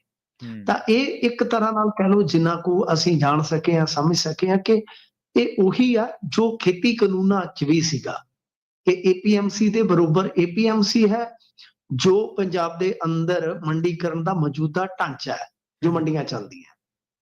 ਤਾਂ ਏਪੀਐਮਸੀ ਦੇ ਕਹਿ ਲਓ ਕਿ ਬਰੋਬਰ ਇੱਕ ਹੋਰ ਢਾਂਚਾ ਜਿਹੜਾ ਪ੍ਰਾਈਵੇਟ ਮੰਡੀਆਂ ਦਾ ਹੈ, ਉਹ ਖੜਾ ਕਰਨ ਦਾ ਹੀ ਇਹ ਉਪਰਾਲਾ ਕਰਨਗੇ ਜੀ, ਜਾਂ ਕਹਿ ਲਓ ਕਿ ਯਤਨ ਕਰਨਗੇ। ਤਾਂ ਉਹਦੇ ਵਿੱਚ ਕੀ ਹੈ ਕਿ ਹੁਣ ਜਿੱਦਾਂ ਇਹਨਾਂ ਨੇ ਤੇ ਇੱਕ ਇਹ ਕਾਰਨ ਦੱਸਿਆ ਕਿ ਮੰਡੀਆਂ ਨੂੰ ਆਧੁਨਿਕ ਬਣਾਵਾਂਗੇ ਜੀ, ਮੁਕਾਬਲੇਬਾਜ਼ੀ ਵਧਾਵਾਂਗੇ, ਕਿਸਾਨ ਦੁਨੀਆ 'ਚ ਕਿਤੇ ਵੀ ਆਪਦੀ ਜਿਹੜੀ ਫਸਲ ਆ ਉਹ ਵੇਚ ਸਕਦਾ। ਪਰ ਉਹ ਐਮਐਸਪੀ ਜਿਹਦੀ ਲੜਾਈ ਆ ਉਹਦਾ ਕੋਈ ਜ਼ਿਕਰ ਨਹੀਂ ਹੈ। ਫਿਰ ਇਸ ਤੋਂ ਇਲਾਵਾ ਮੰਡੀਆਂ ਦਾ ਦਾਇਰਾ ਜਿਹੜਾ ਉਹ ਮੰਡੀਆਂ 'ਚੋਂ ਨਿਕਲ ਕੇ ਸੜਕਾਂ ਤੱਕ ਪਹੁੰਚ ਜਾਊਗਾ, ਸਾਈਲੋ ਤੱਕ ਚਲਾ ਜਾਏਗਾ, ਯਾਨੀ ਏਪੀਐਮਸੀ ਦੇ ਬਰੋਬਰ ਪ੍ਰਾਈਵੇਟ ਮੰਡੀਆਂ ਦਾ ਢਾਂਚਾ ਹੋਏਗਾ। ਪਰੰਤੂ ਸੰਕੇਤ ਇਹ ਆ ਕਿ ਪ੍ਰਾਈਵੇਟ ਮੰਡੀਆਂ ਨੂੰ ਟੈਕਸ ਫ੍ਰੀ ਕਰ ਦਿੱਤਾ ਜਾਏਗਾ। ਯਾਨੀ ਹੁਣ ਤੁਸੀਂ ਸੋਚ ਕੇ ਦੇਖੋ ਕਿ ਜਿੱਥੇ ਟੈਕਸ ਹੀ ਹੈ ਨਹੀਂ, ਹੁਣ ਮੰਡੀ 'ਚ ਕੋਈ ਪ੍ਰਾਈਵੇਟ ਵਪਾਰੀ ਆਊਗਾ ਤਾਂ ਉਹਨੂੰ ਮੰਡੀ ਫੀਸ ਦੇਣੀ ਪੈਂਦੀ ਆ, ਉਹਨੂੰ ਆਰਡੀਐਫ ਦੇਣਾ ਪੈਂਦਾ, ਤਾਂ ਕੁੱਲ ਮਿਲਾ ਕੇ ਬਹੁਤ ਖਰਚੇ ਪੈਂਦੇ ਨੇ ਜੀ। ਤਾਂ ਕੋਈ ਵੀ ਪ੍ਰਾਈਵੇਟ ਪਲੇਅਰ ਆਊਗਾ ਉਹ ਸਾਰਾ ਕੁਝ ਦੇਊਗਾ ਤੇ ਤਦ ਹੀ ਚੁੱਕੂਗਾ ਨਾ ਉਹ। ਪਰ ਉੱਥੇ ਟੈਕਸ ਫ੍ਰੀ ਆ। ਹੁਣ ਜਿੱਥੇ ਟੈਕਸ ਫ੍ਰੀ ਆ ਤਾਂ ਉੱਥੇ ਕੀ ਆ ਕਿ ਉਹ ਦੂਸਰੇ ਢਾਂਚੇ ਤੋਂ ਵੱਧ ਕੇ ਰੇਟ ਦੇ ਸਕਦੇ ਆ ਜੀ। ਬਿਲਕੁਲ। ਜਦੋਂ ਰੇਟ ਦੇਣਗੇ ਤਾਂ ਫਿਰ ਉਹ ਜਿਹੜਾ ਕਿਸਾਨ ਹੈ ਉਹ ਉਧਰ ਇੱਕ ਵਾਰੀ ਤੇ ਝੁਕੇਗਾ ਜਨਾਬ। ਫਿਰ ਉਸ ਤੋਂ ਬਾਅਦ ਫਿਰ ਤੁਹਾਨੂੰ ਪਤਾ ਹੀ ਹੈ ਨਾ, ਜਦੋਂ ਸਰਕਾਰੀ ਢਾਂਚਾ ਟੁੱਟ ਜਾਏਗਾ ਤਾਂ ਉਹੀ ਪ੍ਰਾਈਵੇਟ ਪਲੇਅਰ ਜਿਹੜਾ ਪਹਿਲਾਂ ਕਿਸਾਨਾਂ ਨੂੰ ਲਾਹਾ ਦੇਵੇਗਾ ਸਹੂਲੀਅਤ ਦੇਵੇਗਾ, ਉਹੀ ਫਿਰ ਕਹੇਗਾ ਕਿ ਮੈਥੋਂ ਤੇ ਆਹ ਸਰਦਾ, ਲੈ ਲਓ ਜੇ ਲੈ ਹੁੰਦਾ ਜੀ ਤਾਂ ਫਿਰ ਉਹਨਾਂ ਦੇ ਕੋਲ ਦੂਸਰਾ ਬਦਲ ਨਹੀਂ ਹੋਏਗਾ, ਜਿਹੜਾ ਕਿ ਦਿੱਤਾ ਜਾ ਰਿਹਾ ਕਿ ਦੋ ਬਦਲ ਕਿਸਾਨ ਦੇ ਕੋਲ ਹੋਣ, ਪ੍ਰਾਈਵੇਟ ਮੰਡੀ ਅਤੇ APMC। ਤਾਂ ਇਸ ਤਰ੍ਹਾਂ ਇੱਕ ਲਾਇਸੈਂਸ ਬਾਰੇ ਵੀ ਹੈ ਕਿ ਜਿਵੇਂ ਹੁਣ ਮੰਨ ਲਓ ਕਿਸੇ ਦੀ ਆੜਤ ਸਾਡੇ ਸ਼ਹਿਰ ਹੈ ਮਲੋਟ, ਜੇ ਉਹਨੇ ਮੁਕਤਸਰ ਜਾ ਕੇ ਕੰਮ ਕਰਨਾ ਤਾਂ ਉਹਨੂੰ ਉੱਥੇ ਲਾਇਸੈਂਸ ਲੈਣਾ ਪਊਗਾ। ਪਰ ਇਹਦੇ ਵਿੱਚ ਉਲਟ ਹੈ ਕਿ ਇੱਕ ਸਟੇਟ ਲੈਵਲ ਦਾ ਹੀ ਪ੍ਰਾਈਵੇਟ ਪਲੇਅਰ ਲਾਇਸੈਂਸ ਲੈ ਲੇਗਾ, ਜਾਂ ਹਾਲੀ ਤੋਂ ਉਹਦਾ ਲਾਇਸੈਂਸ ਬਣ ਗਿਆ ਤਾਂ ਮੁਕਤਸਰ ਵੀ ਆ ਜਾਏਗਾ, ਮਲੋਟ ਵੀ ਆ ਜਾਏਗਾ ਤੇ ਮੋਰਿੰਡੇ ਵੀ ਆ ਜਾਏਗਾ। ਤਾਂ ਇਹਦਾ ਮਤਲਬ ਹੈ ਕਿ ਪ੍ਰਾਈਵੇਟ ਪਲੇਅਰ ਜਿਹੜਾ ਵੱਡਾ ਪਲੇਅਰ ਹੈ ਉਹ ਫਾਇਦੇ 'ਚ ਰਹੇਗਾ, ਨਿੱਕਾ ਵਪਾਰੀ ਵੀ ਇਹਦੇ 'ਚ ਮਰੇਗਾ। ਇਸ ਤੋਂ ਇਲਾਵਾ ਜੇ APMC ਟੁੱਟੇਗਾ ਤਾਂ ਪੱਲੇਦਾਰ ਤੋਂ ਲੈ ਕੇ ਆੜਤੀਆ ਵੀ ਨਹੀਂ ਰਹੇਗਾ। ਜੀ ਤਾਂ ਇਹ 1 ਲੱਖ 1.5 ਲੱਖ ਪਰਿਵਾਰ ਜਿਹੜਾ ਆੜਤੀਆਂ ਦੇ ਨਾਲ ਜੁੜਿਆ ਹੈ ਉਹ ਵੀ ਖਤਮ ਹੋ ਜਾਏਗਾ। ਸੋ ਇਸ ਕਰਕੇ ਇਹ ਚੀਜ਼ਾਂ ਨੇ, ਜਿਵੇਂ ਟ੍ਰੇਡਿੰਗ ਕਹੀ ਆ ਇਹਨਾਂ ਨੇ ਕਿ ਟ੍ਰੇਡਿੰਗ ਵੀ ਅਸੀਂ ਦੇਵਾਂਗੇ। ਸਰ ਟ੍ਰੇਡਿੰਗ ਤਾਂ ਦਿਓਗੇ ਤੁਸੀਂ, ਪਰ ਜੇ ਕਿਸੇ ਕਿਸਾਨ ਦੇ ਨਾਲ ਫਰਾਡ ਹੋ ਜਾਂਦਾ ਹੈ, ਫਰਾਡ ਤਾਂ ਇੱਥੇ ਤੁਹਾਡੇ ਸਾਹਮਣੇ ਹੈ, ਪ੍ਰਨੀਤ ਕੌਰ ਨਾਲ ਹੋ ਗਿਆ, ਸ਼ਮਸ਼ੇਰ ਦੁੱਲੋ ਨਾਲ ਹੋ ਗਿਆ, ਵੱਡੇ ਵੱਡੇ ਨੇਤਾਵਾਂ ਨਾਲ ਹੋ ਜਾਂਦਾ, ਇੱਕ ਮਾਤੜ ਕਿਸਾਨ ਦੇ ਨਾਲ ਹੋ ਗਿਆ, ਤੇ ਉਹ ਕਿੱਧਰ ਜਾਊਗਾ? ਬਿਲਕੁਲ ਮੈਕੈਨਿਜ਼ਮ ਉਹਦਾ ਕੋਈ ਜ਼ਿਕਰ ਨਹੀਂ ਹੈਗਾ। ਸਭ ਤੋਂ ਵੱਡੀ ਗੱਲ ਕਿ ਪ੍ਰਾਈਵੇਟ ਮੰਡੀ ਸ਼ੇਅਰ ਬਾਜ਼ਾਰ ਦੇ ਨਾਲ ਜੋੜੀ ਜਾਏਗੀ, ਯਾਨੀ ਅਪ ਡਾਊਨ ਹੁੰਦੀ ਰਹੇਗੀ। ਪਰ ਸਰ ਸ਼ੇਅਰ ਬਾਜ਼ਾਰ ਨੂੰ ਕਿਸ ਤਰ੍ਹਾਂ ਪ੍ਰਭਾਵਿਤ ਕੀਤਾ ਜਾਂਦਾ ਹੈ, ਉਹ ਅਡਾਨੀ ਤੇ ਸੇਬੀ ਦੀ ਚੇਅਰਪਰਸਨ ਦੇ ਮਾਮਲੇ ਤੋਂ ਤੁਸੀਂ ਸਹਿਜੇ ਅੰਦਾਜ਼ਾ ਲਾ ਸਕਦੇ ਹੋ। ਸੋ ਇਸ ਕਰਕੇ ਖਦਸ਼ੇ, ਸ਼ੱਕ, ਸ਼ੁਬਾ ਇਹਦੇ ਵਿੱਚ ਬਹੁਤ ਜ਼ਿਆਦਾ ਨੇ। ਤਾਂ ਮੇਰੇ ਖਿਆਲ ਦੇ ਮੁਤਾਬਕ ਕਿ ਮਾਨ ਸਰਕਾਰ ਨੂੰ ਹੱਥਾਂ ਪੈਰਾਂ ਦੀ ਪੈ ਗਈ ਹੋਏਗੀ, ਕਿਉਂਕਿ ਇਹਨਾਂ ਨੂੰ ਪਤਾ ਹੈ ਨਾ ਕਿ RDF ਅੱਗੇ ਨਹੀਂ ਸੀ ਦਿੰਦੇ, ਜਿਹੜਾ ਥੋੜਾ ਬਹੁਤਾ ਪੈਸਾ ਇਧਰੋਂ ਆਉਂਦਾ ਸੀ ਇਹ ਤੇ ਉਹਨੂੰ ਵੀ ਖਤਮ ਕਰਨ ਦਾ ਤਾਂ ਹੀ ਹੈ। ਸੋ ਇਸ ਵਾਸਤੇ ਇਕੱਲੇ ਕਿਸਾਨ ਲਈ ਹੀ ਇੱਕ ਚਿੰਤਾਜਨਕ ਮਾਮਲਾ ਨਹੀਂ, ਇਹ ਸਮੁੱਚੀ ਜੇ ਆਪਾਂ ਦੇਖੀਏ ਪੰਜਾਬ ਦੀ ਅਰਥ ਵਿਵਸਥਾ ਦੇ ਲਿਹਾਜ਼ ਦੇ ਨਾਲ ਅਤੇ ਸਰਕਾਰ ਦੇ ਲਿਹਾਜ਼ ਨਾਲ ਵੀ ਇਹ ਚਿੰਤਾ ਤੁਰ ਕਰਨ ਵਾਲੀ ਗੱਲ ਆ ਕਿ ਆਉਣ ਵਾਲੇ ਸਮੇਂ ਦੇ ਵਿੱਚ, ਕਿਉਂਕਿ ਸਾਡੇ ਕੋਲ ਹੈ ਕੀ ਆ, ਮੈਨੂਫੈਕਚਰਿੰਗ ਤੇ ਸਾਡੀ ਬਹੁਤ ਥੋੜੀ ਹੈ ਨਾ ਸਰ। ਸਾਡਾ ਜਿਹੜਾ ਖੇਤੀ ਸੈਕਟਰ ਆ ਸਰ, ਉਹ ਮਤਲਬ ਕਿ ਇਕੱਲਾ ਹੀ 25% ਸ਼ਾਇਦ ਕੰਟਰੀਬਿਊਸ਼ਨ ਦਿੰਦਾ ਹੈ। ਠੀਕ ਹੈ ਜੀ, ਤਾਂ 25% ਹੀ ਮਸੀ ਮੈਨੂਫੈਕਚਰਿੰਗ ਹੈ ਸਾਡੀ। ਜੀ ਬਿਲਕੁਲ। ਮੈਨੂਫੈਕਚਰਿੰਗ ਤੇ ਸਾਡੀ ਹੈ ਹੀ ਨਹੀਂ ਹੈ। ਤਾਂ ਅਸੀਂ ਜੇ ਖੇਤੀ ਸੈਕਟਰ 'ਚ ਵੀ ਤਬਾਹ ਹੋ ਜਾਵਾਂਗੇ ਤਾਂ ਸਾਡੇ ਕੋਲ ਆਰਥਿਕ ਤੌਰ ਤੇ ਕੁਝ ਵੀ ਨਹੀਂ ਹੈਗਾ। ਬਿਲਕੁਲ ਠਨ ਗੋਪਾਲ, ਇੱਕ ਕੈਸਟ ਆਈ ਸੀ ਗੁਰਦਾਸ ਮਾਨ ਦੀ, ਤਾਂ ਠਨ ਗੋਪਾਲ ਹੋ ਜਾਓਗੇ ਤੁਸੀਂ। ਬਿਲਕੁਲ ਐ ਕਹਿ ਲਓ ਕਿ ਸੜਕ ਤੇ ਆਉਣ ਵਾਲੀ ਗੱਲ ਹੋ ਜਾਏਗੀ ਜੇ ਇਹ ਸਾਰਾ ਢਾਂਚਾ ਟੁੱਟਦਾ ਹੈ। ਹਾਂ, ਇਮਾਨਦਾਰੀ ਨਾਲ ਜੇ ਕਿਸਾਨ ਪੱਖੀ ਸੋਚ ਰੱਖ ਕੇ ਤੁਸੀਂ ਚੱਲੋ ਤਾਂ ਇਹ ਮੁਕਾਬਲੇਬਾਜ਼ੀ ਜਾਂ ਇਹ ਚੀਜ਼ਾਂ ਪ੍ਰਾਈਵੇਟ ਪਲੇਅਰ ਅੱਗੇ ਵੀ ਆਉਂਦੇ ਆ, ਉਹ ਸਾਰੀਆਂ ਚੀਜ਼ਾਂ ਜੇ ਇੱਕ ਕਿਸਾਨ ਪੱਖੀ ਮੈਕੈਨਿਜ਼ਮ 'ਚ ਚਲਾਈਆਂ ਜਾਣ ਤੇ ਬਿਹਤਰ ਹੋਏਗਾ। ਪਰ ਜਦੋਂ ਤੁਸੀਂ MSP ਦੀ ਗਾਰੰਟੀ ਨਹੀਂ ਕਰ ਰਹੇ, ਤੁਸੀਂ ਪ੍ਰਾਈਵੇਟ ਪਲੇਅਰ ਨੂੰ ਸਿੱਧੇ ਤੌਰ ਤੇ ਫਿਰ ਲਾਹਾ ਦੇ ਰਹੇ ਹੋ, ਖੁੱਲਾ ਲਾਇਸੈਂਸ ਦੇ ਰਹੇ ਹੋ, ਫਿਰ ਉਹਨੂੰ ਟੈਕਸ ਫ੍ਰੀ ਕਰ ਰਹੇ ਹੋ। ਇਟ ਮੀਨ ਕਿ ਤੁਸੀਂ ਕਿਸਾਨ ਪੱਖੀ ਸੋਚ ਲੈ ਕੇ ਨਹੀਂ ਅੱਗੇ ਵਧ ਰਹੇ, ਬੇਈਮਾਨੀ ਹੈ ਤੁਹਾਡੀ। ਹਾਂਜੀ ਬਿਲਕੁਲ। ਮਿੰਟੂ ਜੀ ਦੀਆਂ 2-3 ਮਿਸਾਲਾਂ ਦਿੱਤੀਆਂ ਜਾ ਸਕਦੀਆਂ, ਜਿਹੜੀ ਗੱਲ ਤੁਸੀਂ ਕਹੀ ਹੈ ਨਾ ਇਸ ਗੱਲ ਦੇ ਸੰਦਰਭ ਦੇ ਵਿੱਚ ਹੀ। ਪਹਿਲੀ ਤਾਂ ਇਹ ਵੀ ਬਿਹਾਰ ਦੇ ਵਿੱਚ ਮੰਡੀ ਟੁੱਟੀ ਸੀ ਤੇ ਉੱਥੇ ਤੁਸੀਂ ਹਾਲ ਵੇਖ ਲਓ, ਉਸ ਤੋਂ ਬਾਅਦ ਕੀ ਹੋਇਆ ਸੀਗਾ। UP ਦੇ ਕਈ ਹਿੱਸਿਆਂ ਦੇ ਵਿੱਚ ਵੀ ਟੁੱਟੀ ਸੀ। ਇਹਦੇ ਨਾਲ ਤਾਂ ਆਪਾਂ ਇੱਕ ਦਿਨ ਤੁਹਾਡੇ ਯਾਦ ਹੋਣਾ, ਆਪਾਂ ਪੰਜਾਬ ਦੀ ਕਪਾਹ ਸਨਅਤ ਦੀ ਗੱਲ ਕੀਤੀ ਸੀ, ਕਪਾਹ ਦੀ ਜਿਹੜੀ ਨਰਮੇ ਦੀਆਂ ਗੱਠਾਂ ਬਣਾਉਣ ਵਾਲੀਆਂ ਫੈਕਟਰੀਆਂ ਹੁੰਦੀਆਂ ਸੀਗੀਆਂ ਉਹਨਾਂ ਦੇ ਬਾਰੇ। ਹੁਣ ਉੱਥੇ MSP ਹੈ ਨਹੀਂ, ਸਰਕਾਰ ਦੀ ਖਰੀਦ ਹੈ ਨਹੀਂ, ਤੇ ਨਰਮੇ ਦੀ MSP ਹੈ 56-5700, ਉਹ ਕਦੇ 8000 ਨੂੰ ਵੀ ਚਲੇ ਜਾਂਦਾ ਜੇ ਤਾਂ ਮੰਗ ਹੋ ਜੇ, ਨਹੀਂ ਕੋਈ 45-4600 ਉਹਨੂੰ ਨਹੀਂ ਪੁੱਛਦਾ। ਇਸੇ ਤਰ੍ਹਾਂ ਆਪਣੀ ਮੱਕੀ ਆ, ਮੱਕੀ ਦਾ MSP ਤਾਂ ਹੈ, ਪਰ ਕਿਉਂਕਿ ਸਰਕਾਰ ਉਹਦੀ ਖਰੀਦ ਨਹੀਂ ਕਰਦੀ, ਮੱਕੀ ਕਈ ਵਾਰੀ ਕਿਸਾਨਾਂ ਦੀ ਬਹੁਤ ਚੰਗੀ ਵਿਕ ਜਾਂਦੀ ਹੈ, ਕਈ ਵਾਰੀ ਮੰਡੀਆਂ 'ਚ ਰੋਲਦੀ ਫਿਰਦੀ ਹੈ। ਸੋ ਇਹ ਸਮਝੋ ਬਾਹਰ ਆ ਵੀ ਕਿਸਾਨ, ਚਲੋ ਸਰਕਾਰ ਤਾਂ ਜੋ ਕਰ ਹੀ ਰਹੀ ਹੈ, ਪਰ ਅਸਲ ਦੇ ਵਿੱਚ ਇਹ ਬੁਨਿਆਦੀ ਢਾਂਚੇ ਤੇ ਲੋਕ ਪੱਖੀ ਵੀ ਨਹੀਂ ਹੈ, ਨਾ ਇਕੱਲੇ ਕਿਸਾਨ ਦੀ ਗੱਲ ਆ, ਬਲਕਿ ਬਾਕੀ ਵਰਗਾਂ ਦੇ ਲਈ, ਜਿਵੇਂ ਤੁਸੀਂ ਕਿਹਾ ਵੀ ਜਿਹੜਾ ਛੋਟਾ ਵਪਾਰੀ ਉਹ ਵੀ ਮੁਕਾਬਲੇ 'ਚ ਬਾਹਰ ਹੋ ਜਾਊਗਾ, ਉਹ ਕੀ ਕਰੂਗਾ ਵਿਚਾਰਾ ਫਿਰ? ਇਹਦੀ ਇੱਕ ਹੋਰ ਮਿਸਾਲ ਤੁਸੀਂ ਦੇ ਸਕਦੇ ਹੋ ਜੀ। ਇਹਦੀ ਮਿਸਾਲ ਹੈ ਹਿਮਾਚਲ, ਜਿੱਥੇ ਸੇਬ ਦਾ ਜਿਹੜਾ ਕਹਿ ਲਓ ਉਤਪਾਦਕ ਸੀ, ਕਿਸਾਨ ਸੀ, ਉਸ ਦਾ ਇੱਕ ਜਿਹੜਾ ਕੋਆਪਰੇਟਿਵ ਸਿਸਟਮ ਸੀਗਾ ਉਸਨੂੰ ਪਹਿਲਾਂ ਤੋੜਿਆ ਗਿਆ, ਬ੍ਰੇਕ ਕੀਤਾ ਗਿਆ, ਯਾਨੀ ਪ੍ਰਾਈਵੇਟ ਪਲੇਅਰਾਂ ਨੇ ਉਸਨੂੰ ਆਪਣੇ ਵੱਲ ਖਿੱਚਿਆ। ਜਦ ਉਹ ਟੁੱਟ ਗਿਆ ਤਾਂ ਫਿਰ ਉਸ ਤੋਂ ਬਾਅਦ ਇਸੇ ਅਡਾਨੀ ਨੇ ਉਹਨਾਂ ਨੂੰ ਜੋ ਕਹਿ ਲਓ ਕਿ 50 ਤੋਂ 70 ਰੁਪਏ ਰੇਟ ਦਿੱਤਾ ਸੀ, ਤੇ ਇਹ ਕਹਿਣਾ ਸਟਾਰਟ ਕਰ ਦਿੱਤਾ ਕਿ ਹੁਣ 48 ਲੈ ਲਓ ਜੇ ਲੈਣਾ ਤਾਂ। ਸੋ ਸਾਡੇ ਕੋਲ ਇੱਕ ਉਗੜਵੀਂ ਮਿਸਾਲ ਜਿਹੜੀ ਆ ਹਿਮਾਚਲ ਦੇ ਬਾਗਬਾਨੀ ਸੈਕਟਰ ਦੀ ਵੀ ਹੈਗੀ ਹੈ ਜੀ। ਬਿਲਕੁਲ ਜੀ। ਫਿਰ ਤਾਂ ਉਸ ਤੋਂ ਬਾਅਦ ਤਾਂ ਮਿੰਟੂ ਜੀ 48 ਰੁਪਈਆਂ ਤੋਂ ਬਾਅਦ ਤਾਂ 1 ਸਾਲ ਇਹੋ ਜਿਹਾ ਵੀ ਖਬਰਾਂ ਪੜ੍ਹੀਆਂ ਉੱਥੇ, ਉਹ ਕਹਿੰਦੇ ਵੀ ਜਿਹੜਾ 20 ਕਿਲੋ ਸੇਬ ਦੇ ਵਿੱਚੋਂ 2 ਕਿਲੋ ਸੇਬ ਚੁਣਦੇ ਸੀ ਇਹਨਾਂ ਦੇ ਬੰਦੇ, ਉਹ ਕਹਿੰਦੇ 18 ਕਿਲੋ ਲੈ ਜਾਓ ਮੈਂ ਘਰਾਂ ਇੱਕ ਮਿਸਾਲ ਦਿੱਤੀ ਹੈ, ਹਾਂਜੀ ਐਗਜ਼ੈਕਟ ਰੇਟ ਦਾ ਨਹੀਂ, ਮੈਂ ਸਿਰਫ ਇੱਕ ਮਿਸਾਲ ਦਿੱਤੀ ਹੈ ਇੱਕ ਰੇਟ ਨੂੰ ਆਧਾਰ ਬਣਾ ਕੇ ਪਹਿਲਾਂ ਉਹਨਾਂ ਨੇ 50 ਤੋਂ 70 ਕਰ ਦਿੱਤਾ ਜੀ ਜੀ, ਤਾਂ ਕੋਆਪਰੇਟਿਵ ਢਾਂਚਾ ਟੁੱਟਣ ਤੋਂ ਬਾਅਦ ਉਹਨਾਂ ਦਾ ਫਿਰ ਉਹਨਾਂ ਨੇ ਕਿਹਾ ਕਿ ਹੁਣ ਪੰਜਾਬ ਹੀ ਨਹੀਂ ਮਿਲਦੇ, ਹੁਣ ਆ ਲੈਣੇ ਆ ਤਾਂ ਲੈ ਲਓ ਬਸ। ਬਿਲਕੁਲ। ਤੇ ਮਿੰਟੂ ਜੀ ਪੰਜਾਬ ਤੇ ਹਰਿਆਣੇ ਦੇ, ਹਿਮਾਚਲ ਦੇ ਮਾਫ ਕਰਨਾ, ਭੇਡ ਦੇ ਵਿੱਚ ਹਰਿਆਣੇ ਦੀ ਐਂਟਰੀ ਹੋਈ ਹੈ ਜੀ।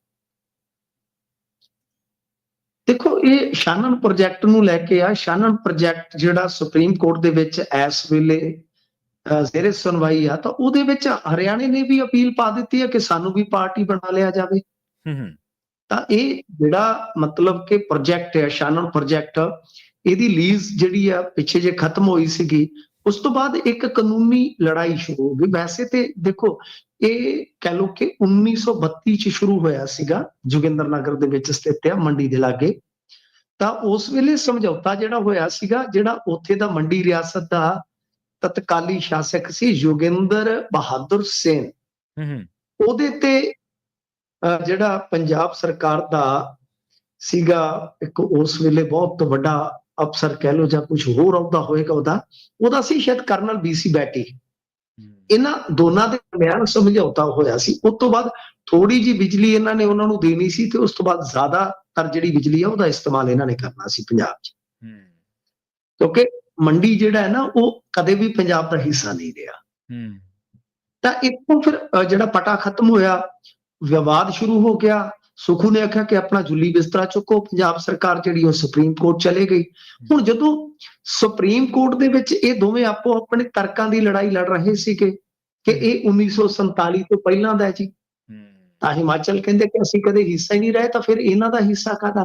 ਪਰ ਪੰਜਾਬ ਨੇ ਰੌਲਾ ਪਾਇਆ ਕਿ 1966 ਦੇ ਪੁਨਰ ਗਠਨ ਐਕਟ ਦੇ ਮੁਤਾਬਕ ਸਾਡੇ ਪੰਜਾਬ ਰਾਜ ਬਿਜਲੀ ਬੋਰਡ ਨੂੰ ਦਿੱਤਾ ਗਿਆ ਸੀ। ਤਾਂ ਇਹ ਇੱਕ ਕਾਨੂੰਨੀ ਲੜਾਈ ਬਣ ਗਈ। ਹੁਣ ਇਧਰੋਂ ਹਰਿਆਣਾ ਵੀ ਆ ਗਿਆ। ਹਰਿਆਣਾ ਕਹਿੰਦਾ ਵੀ ਗੱਲ ਸੁਣੋ ਮੇਰੀ, ਵੀ ਚੱਕਰ ਇਹ ਆ ਵੀਰੇ ਕਿ ਬਈ ਦੇਖੋ ਜਿਹੜੀ ਓਲ ਨਦੀ ਆ, ਓਲ ਨਦੀ ਜਿਹੜੀ ਆ ਬਈ ਇਸ ਨਦੀ ਤੇ ਇਹ ਤਾਂ ਕਹਿੰਦੇ ਫਿਰ ਦੇਖੋ ਓਲ ਨਦੀ ਜਿਹੜੀ ਉਹ BBMB ਚ ਆ ਕੇ ਡਿੱਗਦੀ ਆ ਨਾ, ਉਹ ਤਾਂ ਡੈਮ, ਉਹਦਾ ਪਾਣੀ ਤੇ ਡੈਮ ਚ ਆਉਂਦਾ ਤੇ BBMB ਚ ਯਾਰ ਤੁਹਾਡਾ ਭਰਾ ਵੀ ਹਿੱਸੇਦਾਰ ਹੈ, ਮੈਨੂੰ ਕਿਉਂ ਬਾਹਰ ਰੱਖ ਰਹੇ ਹੋ ਬਈ। ਇਸ ਕਰਕੇ ਪੰਜਾਬ ਤੇ ਹਿਮਾਚਲ ਤੇ ਲੜੀ ਜਾ ਰਹੇ ਸੀ ਕਿ ਉੱਤੋਂ ਹਰਿਆਣਾ ਵੀ ਆ ਗਿਆ ਕਿ ਦੇਖੋ ਜੀ ਇਹ ਬਿਆਸ ਦੀ ਸਹਾਇਕ ਨਦੀ ਆ ਓਲ ਜਿਹੜੀ ਆ, ਹੁਣ ਇਹਦਾ ਪਾਣੀ ਹੈ ਜਿਹੜਾ ਉਹ ਇਸਤੇਮਾਲ ਤੁਸੀਂ ਕਰਦੇ ਹੋ, ਇੱਥੇ ਆਉਂਦਾ ਤਾਂ ਆਪਾਂ ਵੀ ਹਿੱਸੇਦਾਰ ਆ। ਮਤਲਬ ਇੱਥੇ ਲੜਾਈ ਜਿਹੜੀ ਸੀ ਉਹ ਦੋ ਜਣਿਆਂ ਦੀ ਸੀ, ਹੁਣ ਤੀਜਾ ਵੀ ਆ ਗਿਆ, ਤੀਸਰਾ ਕੌਣ। ਤਾਂ ਇਸ ਲੜਾਈ ਦੇ ਵਿੱਚ ਹੁਣ ਜਿੱਥੇਗਾ ਕੌਣ ਸਭ ਸਮਝ ਤੋਂ ਪਰੇ ਆ। ਪਰ ਇੰਟਰਸਟਿੰਗ ਹੈ ਕਹਾਣੀ ਇਸ ਸਾਰੇ ਪ੍ਰੋਜੈਕਟ ਦੀ, ਜਿਹੜੀ ਕਿ ਹੁਣ ਇੰਨੀ ਵਿਵਾਦਤ ਹੋ ਗਈ ਹੈ ਕਿ ਸੁਪਰੀਮ ਕੋਰਟ ਤੱਕ ਮਾਮਲਾ ਚਲਾ ਗਿਆ। ਤਾਂ ਪੰਜਾਬ ਇਸ ਪ੍ਰੋਜੈਕਟ ਨੂੰ ਛੱਡਣਾ ਨਹੀਂ ਚਾਹੁੰਦਾ ਕਿਉਂਕਿ ਇਸ ਨੂੰ ਬਹੁਤ ਵੱਡਾ ਝਟਕਾ ਲੱਗੇਗਾ।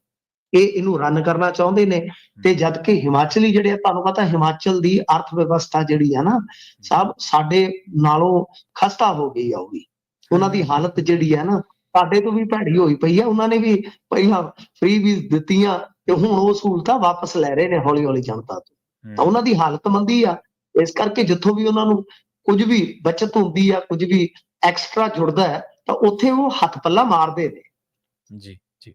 ਤੇ ਪੰਜਾਬ ਦੇ ਵਿੱਚ ਇੱਕ ਹੋਰ ਥਾਣੇ ਦੇ ਵਿੱਚ ਧਮਾਕਾ ਹੋਇਆ ਮਿੰਟੂ ਜੀ।